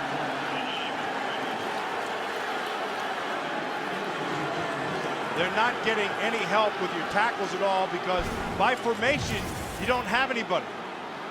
You watch, you're going to release the tight end, so it's 5-on-5, but he just beat up top by Ota, gets beat fast. And then Starks just pushes from the inside out. Casey in to try a 33-yard field goal. Jason Baker to hold to make it an 8-point game. And Casey knocks it through. So Miami dialed up the pressure on 3rd and goal. Philip Merlin got pressure, and the sack by Randy Starks. Thursday Night Football is brought to you by Coors Light. When the mountains turn blue, your beer is as cold as the Rockies and ready for kickoff. And by Call of Duty Modern Warfare 2, the decade's most anticipated game, available everywhere. A look inside Joe Gibbs Racing in Huntersville, North Carolina, just outside of Charlotte. NFL Hall of Fame head coach and Joe Gibbs Racing. He was a pleasure to play for. Well, Jason Ferguson, knee injury as he is carted back to the locker room. That is big news for Miami. Teddy Ginn will take a knee with 14:21 to go in the 4th quarter, and Miami in front 14-6. A couple of Ricky Williams touchdowns in the 2nd quarter, 1 receiving, 1 rushing. Gave Miami a 14-3 lead at the half. Carolina has added a field goal in the 4th quarter. Well, the whole 3rd quarter belonged to Carolina. They played good defense. They held them. They had good field position. They just only put 3 points up on the board. The Delhomme interception in the red zone, huge.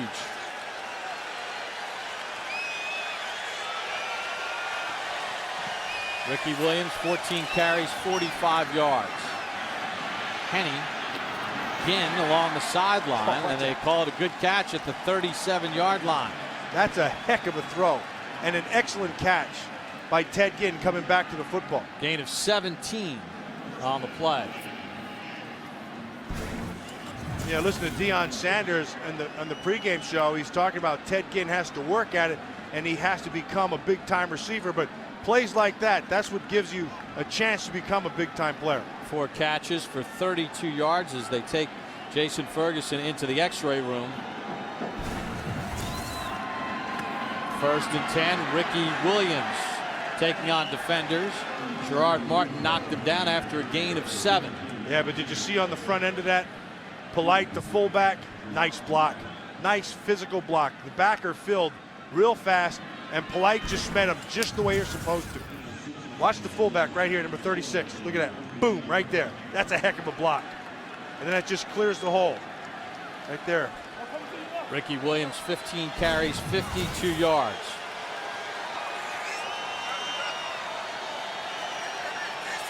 Second and 3. Ricky Williams tripped up. Got back up and got it to the 42-yard line, so he'll lose about a yard.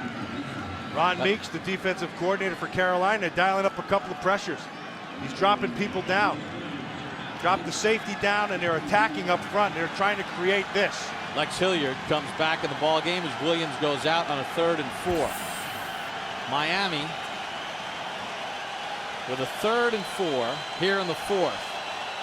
Between 2 and 4 yards, they're 1 for 3 on 3rd downs. 5 of 11 overall. Henny got Devon Best for a 1st down to the 49-yard line, a gain of 7. 5th catch for Best for 48 yards. Yeah, he's just working on Richard Marshall, number 31 right there. And again, it's the same old coverage. It's man under, 2 deep. Devon Best, Marshall gives him a two-way go. And any guy like Devon Best who has two-way, that's a tough route to stop. Henne 16 of 27 now, 157 yards. Ricky Williams back in at tailback in the I. See, they drop the safety down again. They're crowding the line. Williams finds a crease, has a first down, picks up 11 before Niall Diggs drags him down. They're just being physical. Miami right there in this series right here, they are just being more physical than Carolina.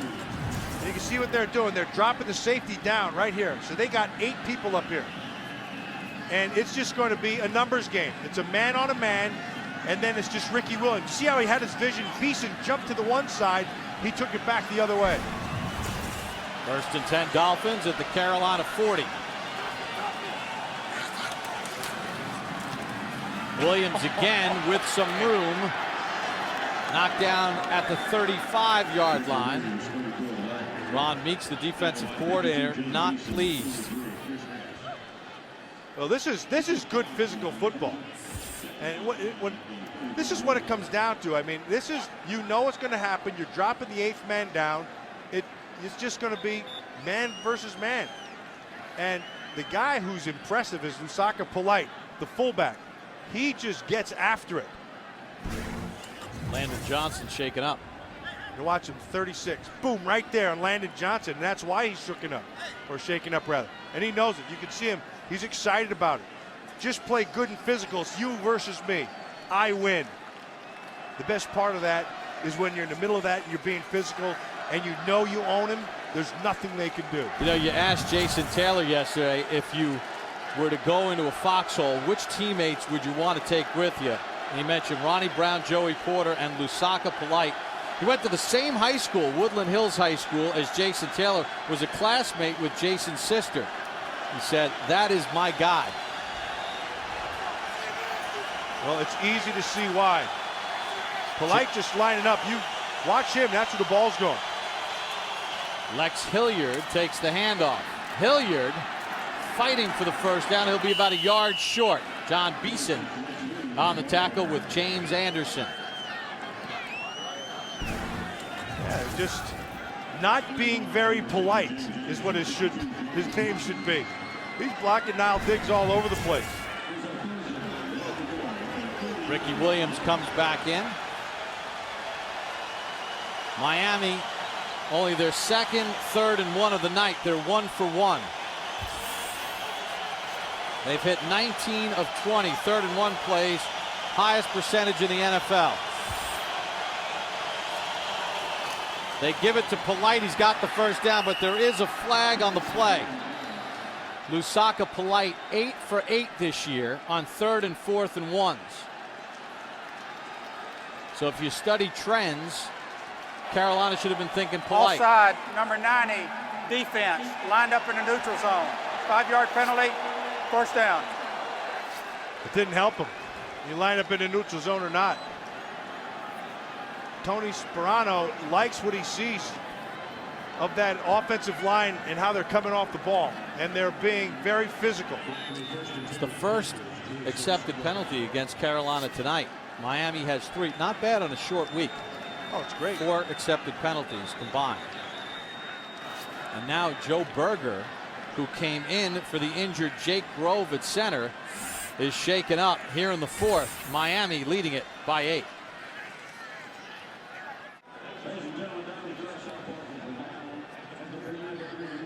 Back in Charlotte, North Carolina, Bob Papa along with Matt Millen. Miami leads it by 8 here in the 4th quarter, but problems for the offensive line of the Miami Dolphins. Jake Grove went out with an ankle injury. Now Joe Berger, the backup center, shaken up on the play. Yeah, the real problem there is you only have 7 active offensive linemen.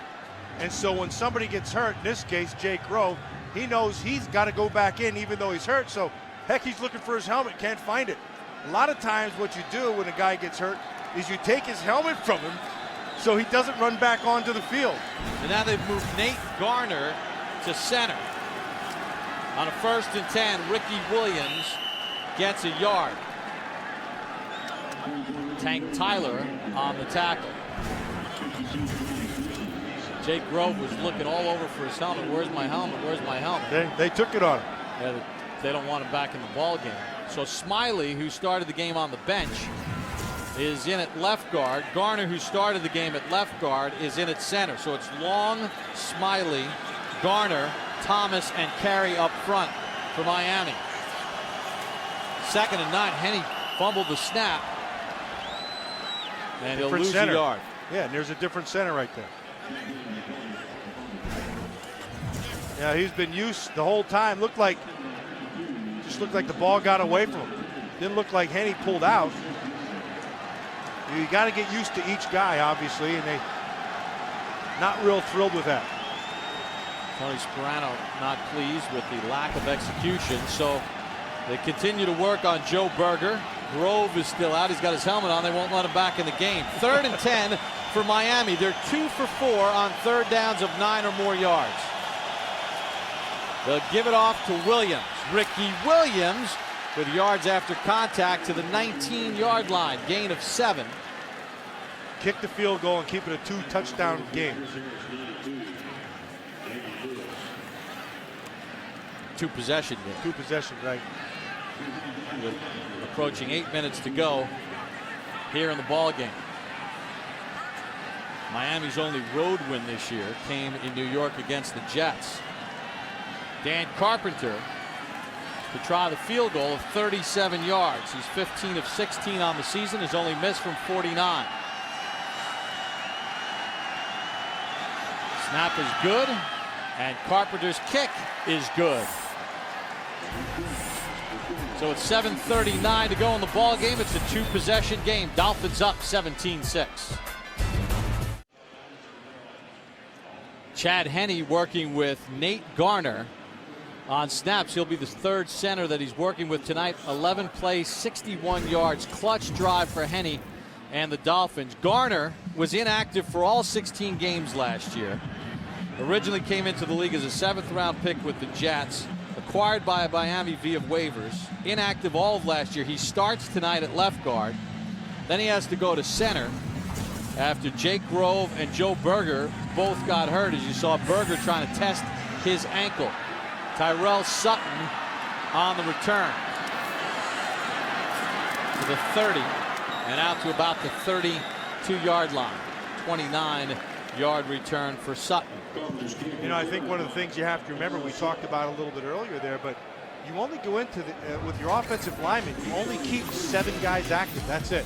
Watch NFL Total Access for the latest news, interviews, and analysis from all 32 teams. NFL Total Access Monday through Saturday, 7 Eastern, only on NFL Network. Yeah, how about you got to look at Jake Long, but how about Garner? He even played 2 plays at right tackle tonight when Vernon Carey got hurt. Yeah, and that's one of the things that guy has to be. He has to be versatile and be able to play all the positions. He's done it well tonight. Delhomme picked off once tonight. Draw play, D'Angelo Williams. Miami shuts it down after a gain of about 2. Joey Porter, who has 2 sacks tonight, got the first hit. But you get a look at Garner, you know, waiver guy last year, inactive. Hey, you're going to start at left guard. We need you to tackle. Carey's hurt. Hey, now you're the center. Go get it done. Yeah, he's practiced it, so he knows that he's got to do it, and it's time for him to perform. Meanwhile, on the flip side, the clock becomes working against Carolina. Delhomme finds Smith, good enough for a first down to the 46-yard line. Nate Jones on the tackle. And so they've hurried up their pace, and they're going to the line of scrimmage. This is what they have to do, and they're comfortable doing it. They used it last week, and they used it early in this game. They had some success.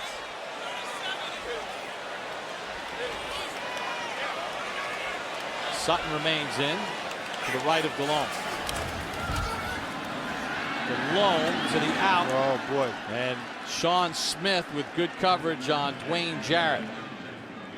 That's good coverage right there with Sean Smith. Miami has really struggled in the 4th quarter this year as far as their defense is concerned. Last year, 62 points allowed all season in the 4th quarter. This year, through 10 games, counting tonight, 99. That's 31st in the NFL. Only the Bills have given up more in the fourth quarter. And they got themselves an 11-point cushion here. Second and 10. DeLome works the middle of the field. Jeremiah Bell with the tackle on Dante Rosario. Matt, talk about the defensive philosophy. Fans always talk about, oh, the prevent defense prevents you from winning, but it's called the appropriate defense when you don't give up big plays. Yeah, but that's not what they're doing here. This is not prevent. This is still that man under two deep stuff they've been running all day long. DeLome to take off and run. Remember we said that. That's one of the dangers of this. The defenders' backs are turned and the quarterback is not accounted for. And so as you're taking your coverage and you're getting in that trail technique we showed, he can take off and beat you. And he does. That's good awareness.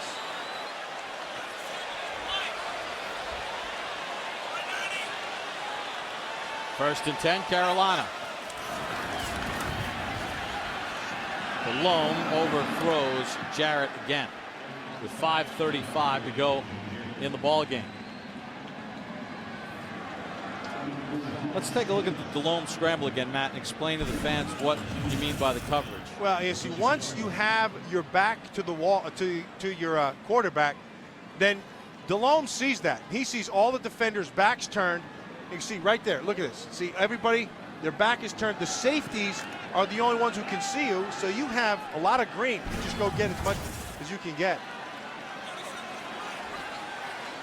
Carolina with all 3 timeouts, 5:35 to go in the game. Second and 10, deep middle, nearly intercepted by Wilson, but a flag on the pass intended for Rosario. Well, it looks like it's going to be, I don't know if they could have caught this thing. Rosario. Illegal contact, number okay. 29, defense. 5-yard penalty, first down. Tyrone Culver called for the penalty. They're going to watch. They just man it up on the outside. This time it's one free. There's a man in the middle, and they're manned up all the way around. Culver looked like he had a shot at that thing, or didn't have a shot at that thing. Rather, went over the top, and that's what Sperano's saying. He said that's an uncatchable ball. Therefore, it should not be a flag. But you could make the case that the illegal contact prevented Rosario from getting deeper into his route, which would have made it look more catchable. So first and 10 for the Panthers. DeLome under pressure, and that pass incomplete as he was under siege. Cameron Wake got the pressure. Cameron Wake, a 2-time Defensive Player of the Year in the CFL. Originally went to the Giants as an undrafted free agent in 2005. 39 sacks in 2 years. That's a heck of a player. It looks like he's been really well schooled. What school did he go to? Penn State. He went, oh, gee, there's a shot. Now that kid has a really good first 2 steps. And he has that burst that you look for. And he also jumps offside. Good hard count by DeLome. And it'll be on Wake. Neutral zone infraction, number 91, defense. 5-yard penalty, still second down. Every time I talk about somebody from Penn State, they go ahead and do this. Yeah. He must have skipped that day of class. Told you had the first 2 good steps. That was them. The key is to wait for the snap count. He'll find himself on the bench, at least for this play. If you listen real closely, you can hear Joe Paterno still screaming at him. Second and 5 for the Panthers. DeLome taking a shot for Smith. Touchdown. Beat Vontae Davis. Oh, and he wanted to say something to Vontae Davis the worst way. There's a flag. There's a flag on the field. It's in the backfield as Steve Smith hauls in the 27-yard touchdown catch. With 5:18 to go.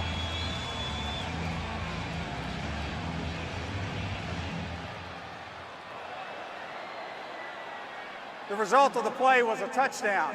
After the play, personal foul, unnecessary roughness, number 68, offense. That 15-yard penalty will be assessed on the kickoff. That's Kedrick Vincent, their right guard.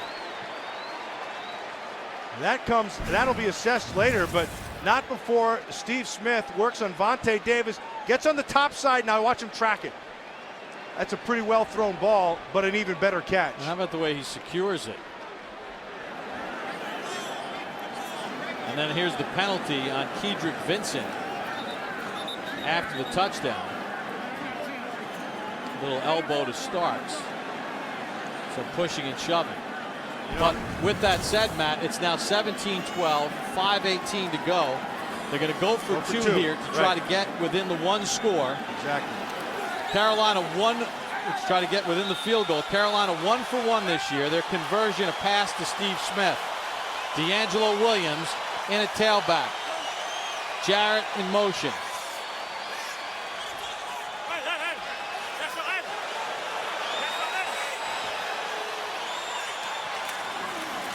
Williams got it. And it's a one-possession game with 5:18 to go. Miami was being physical with their offensive line, and now Carolina comes back and does the exact same thing. Delhomme to Smith with the touchdown and the two-point conversion. It's a three-point game. 5:18 to go in the ball game. Miami leading at 17-14 because of the Kedrick Vincent penalty. This could be huge after the touchdown. Reese Lloyd, who is a weapon when kicking off from the 30, 18 touchbacks on the season, will now kick off from his own 15, which will give Teddy Ginn a chance to return this kick. Kicks a liner, bobbled by Hartline. Hartline to the 41-yard line.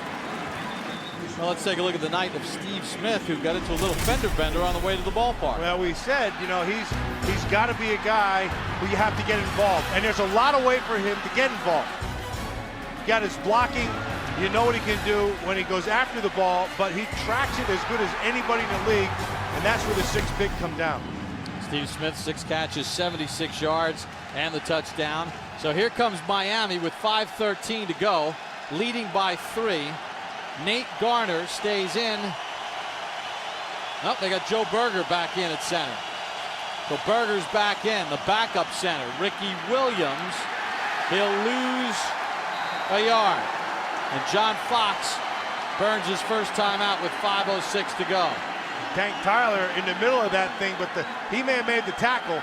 As you see, another offensive lineman down. But I want you to watch Niall Diggs. He's the one who makes the play. He sets the edge on the outside. See him come into your screen at the end, and because he was able to set the edge, his people from inside out were able to stop him. How about Tank Tyler making the second half of the tackle with no helmet? And now Nate Garner is down. Garner, who started at left guard, played 2 snaps at right tackle, then moved to center when Jake Grove and Joe Berger got hurt, went back to his guard position. Berger's back in. Now Grove gonna have to come back in. I think, yeah, they've got Smiley back inside. Well, they don't have to put Grove in just yet with 5:06 to go. This has been a costly night for Miami. Jason Ferguson left with a knee injury. Grove's nicked up, Berger's nicked up. And now they're checking the right leg of Nate Garner. Carolina uses the first of their 3 timeouts. 5:06 to go. Dolphins by 3.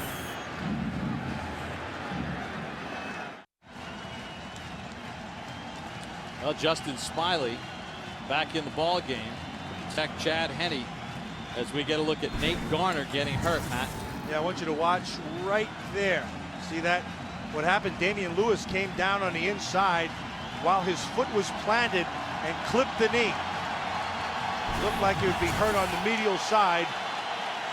Back up and out there, and we're ready to rock and roll. Now, because of the injury, Carolina gets their timeout back. John Fox had called the timeout, so they have all 3. 2nd and 11.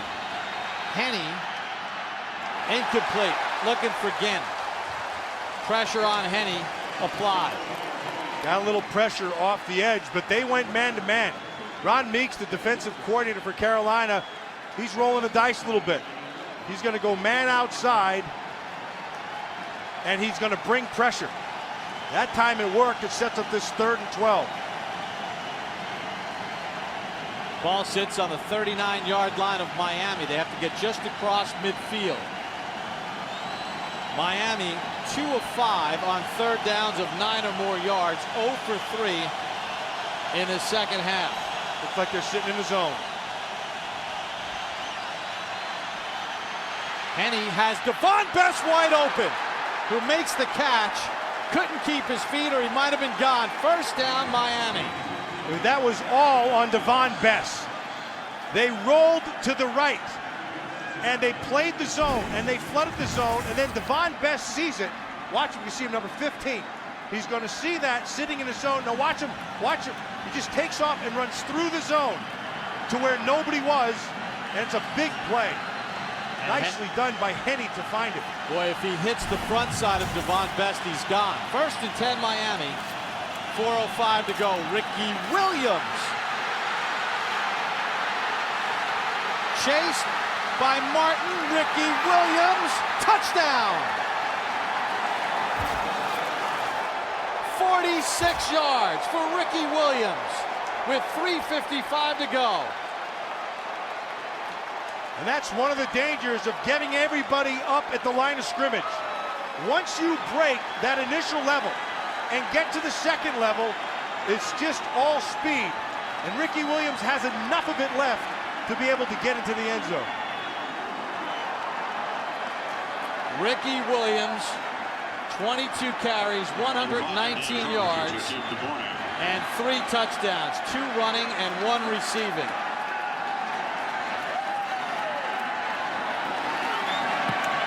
Carpenter knocks the extra point through.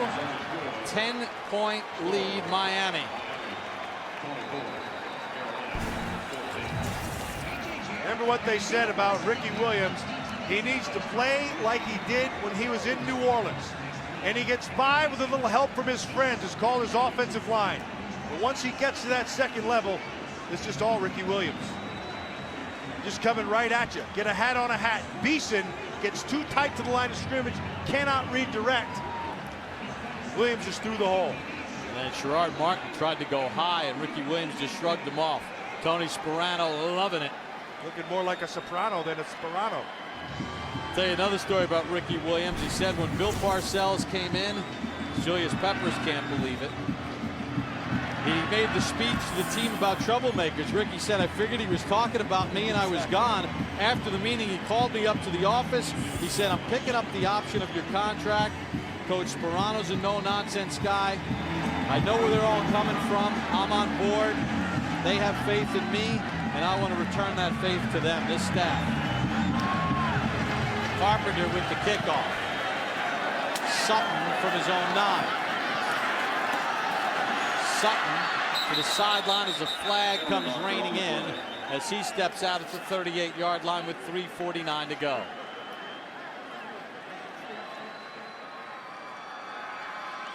During the return, holding number 42, the receiving team, 10-yard penalty, 1st down. It's Tony Fiumetta, the fullback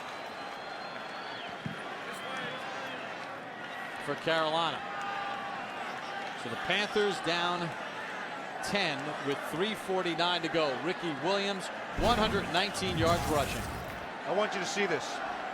Got 1, 2, 3, 4, 5, 6, 7, 8, 9 people in. You got 9 people in the box. Now, once you get past this level right here, now you're into the second level, and it's just your feet. And then power to finish it. How about the block by the left guard, Justin Smiley? So he opened up that hole. Delhomme, Williams dropped it. You think Tony Sperano is happy with the way Ricky Williams has played tonight? You better believe it. Trust the scheme. Yeah, he was talking. He said Bill Parcells was telling him, listen, you got to trust the scheme, but trust the block. that the blocks are going to be there. He said he would get impatient sometimes and not believe that two guys aside of each other pushing is a hole. When you think about the injuries that they have dealt with the two centers going out at different points, Carey getting hurt, and they've stayed the course. Delhomme on a 2nd and 10. Finds his tight end Rosario.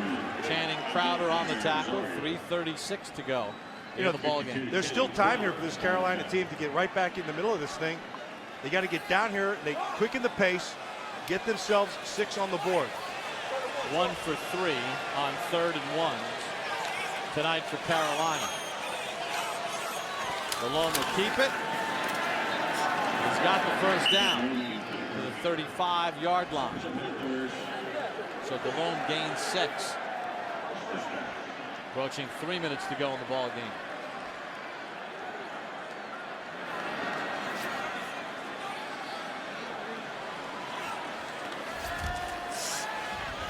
Delhomme to the 40. Muhsin Muhammad with the catch. Vontae Davis on the tackle. Carolina will use their first time out with 2:47 to go in the ball game. Well, now we get a little bit of change here out of coverage for Miami.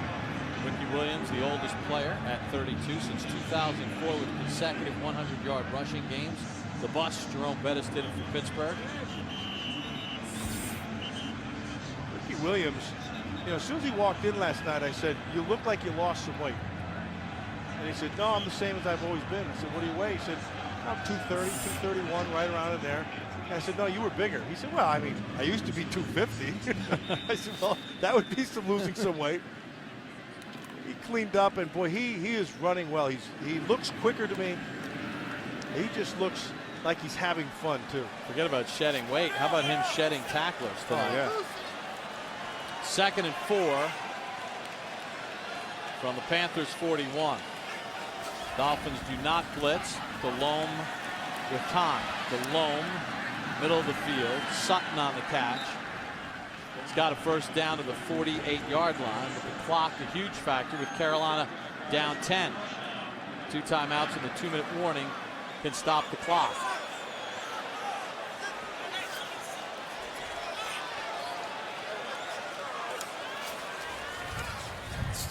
Delhomme on 1st and 10. Sutton makes the catch. Sutton on Culver, and then he's run out of bounds after he gets a first down. Good coverage downfield, Matt. What is Miami doing right now in their coverage to not allow the big play? Yeah, well, earlier they went to man. They went one free man-to-man, but they just backed off. This time they were just playing, it looked like quarters across the board.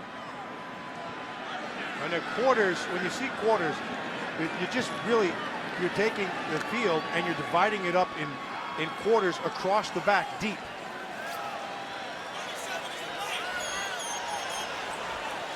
First and 10 from the 41. Delhomme, Smith, slip, touchdown at the 30, gain of 11. Now there they check up and they go back to that man under 2 deep stuff.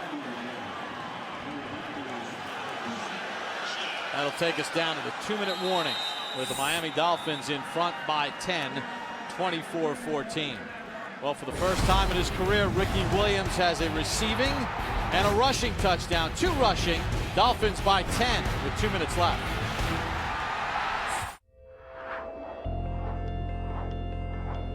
An 8-speed automatic transmission. One of 12 world's first innovations. The Lexus LS. Inspiring an industry. Thursday Night Football is brought to you by the Lexus LS line with 12 world's first innovation. And by the Samsung LED TV, the official HD TV of the NFL. Well, here in Carolina, Ricky Williams, 119 yards rushing on 22 carries. His 34th career 100-yard rushing game. At least one team with a 5-5 record or worse has made the playoffs in 21 of the last 22 years. One of these teams will get to 5-5 tonight. Miami's 2 minutes away from doing it. First and 10 for Delhomme. For Sutton, incomplete. Delhomme got some pressure.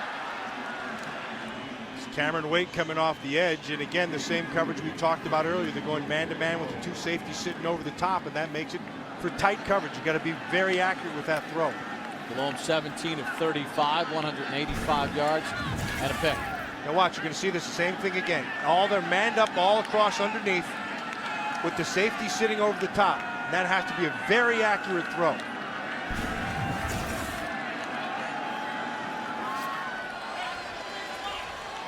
Second and 10.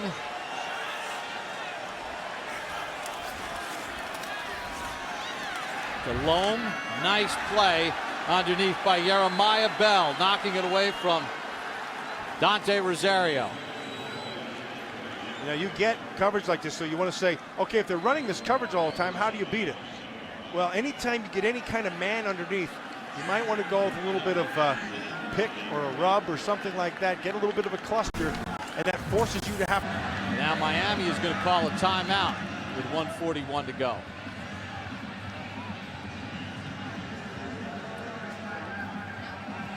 Don Bonamego, the special teams coach for Miami, brings his team over. Make sure everybody knows their exact assignments. And also, they waited for the Panthers to go ahead and declare what formation they were going to get. Then they call a timeout. Now they'll make their adjustment. Matt, they've changed the rules a little bit about having it more balanced. You have to have so many guys inside the number and outside the number instead of just having one big mass coming down and mauling people.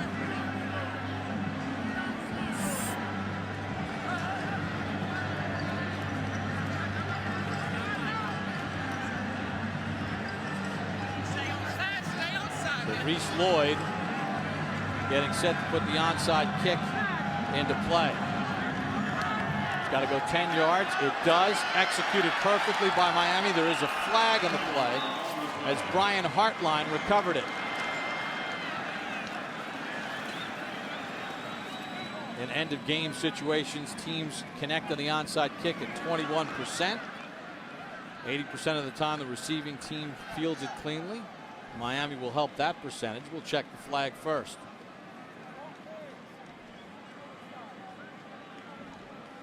Where it was thrown should be on Carolina. All sides on the kicking team. That 5-yard penalty will be assessed from the dead ball spot. It will be first down Miami.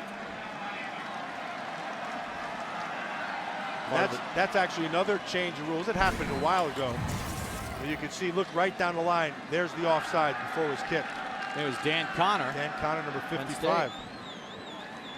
Yeah, the Penn State guys are offsides all the time today. Yeah, about what?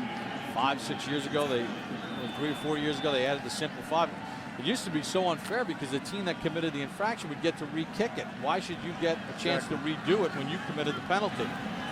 Carolina with 2 timeouts remaining. Hilliard hit by Harris, and he squeezes ahead for a yard. Carolina will burn their second timeout with 1:35 to go. Take a look at the Dolphins' remaining schedule as they are 135 away from improving to 5-5. Well, you take a good look. You have the Bills and Pats, and they always play the Pats very well. Jaguars and Titans. The Titans have been starting to play good football, particularly on defense, as has Jacksonville. The Texans have been. That's a tough schedule. Tough road for Tony Sparano and the Miami Dolphins, but you know they get like a little mini bye here, but playing on Thursday night, the short week, they'll got 2 wins under their belt. They get a little time to regroup, heal up a little bit before playing Buffalo. Hilliard in the game, Bess in motion. They give it off for Lusaka Polite. Plows to the 30-yard line. Carolina will burn their final timeout. Jake Delhomme can only watch with 1:29 to go. Down 7. Well, Carolina at 4-5 coming in. They'll have to go to the Jets, and then they'll host a division rival, Tampa. Then they've got the Patriots, the Vikings, the Giants, and Saints. Whoa!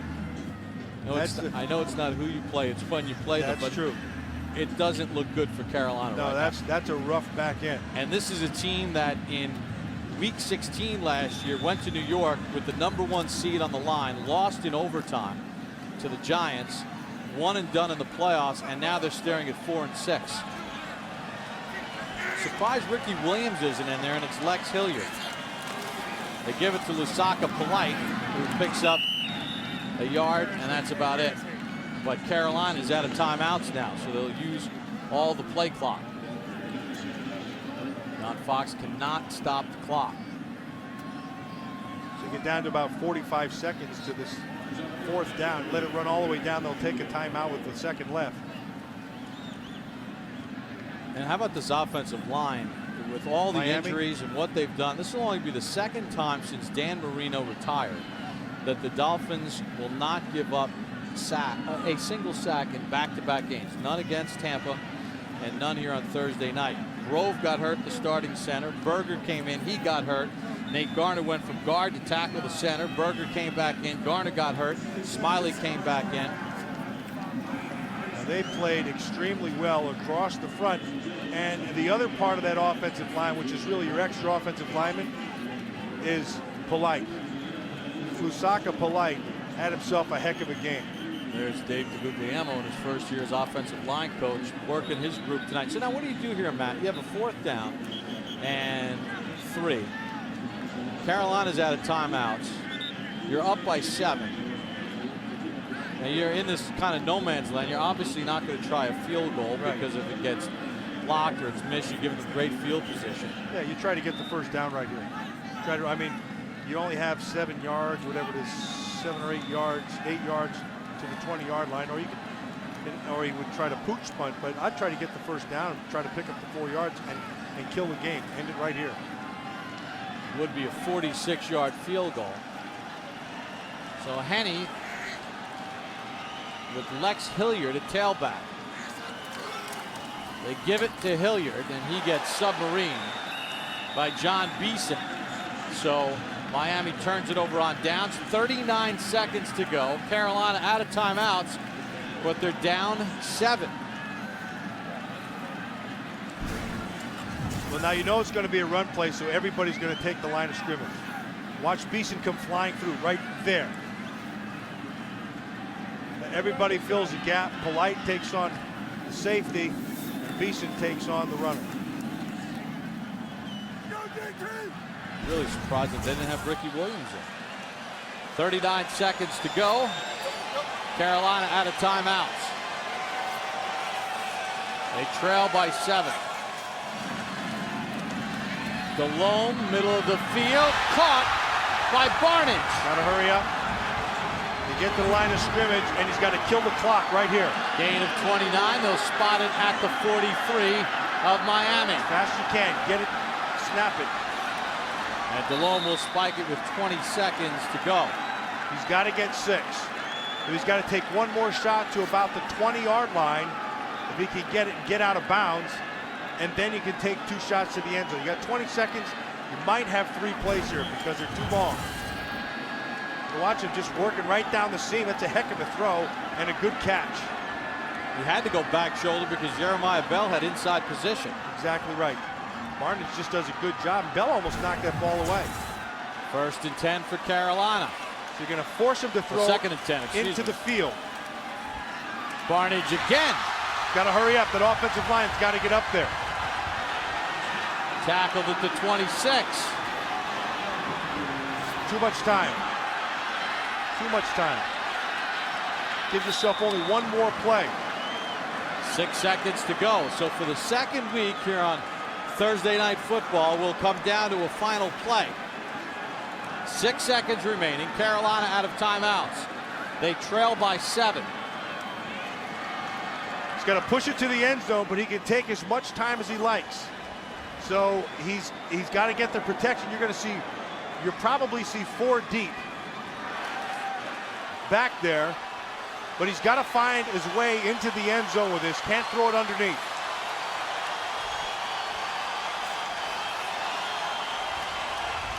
Six seconds to go. Panthers down by 7. Delhomme just heaves it up. And it's batted down. Tyrone Culver knocked it away, and the Miami Dolphins have won it 24-17.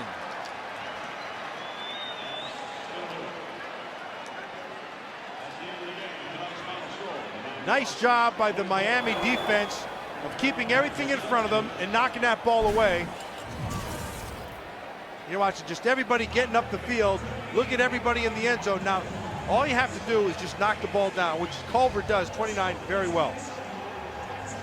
And Tony Sparano watches his team get to 500 at 5-5 with a good road win, 24-17. They defeat the Carolina Panthers.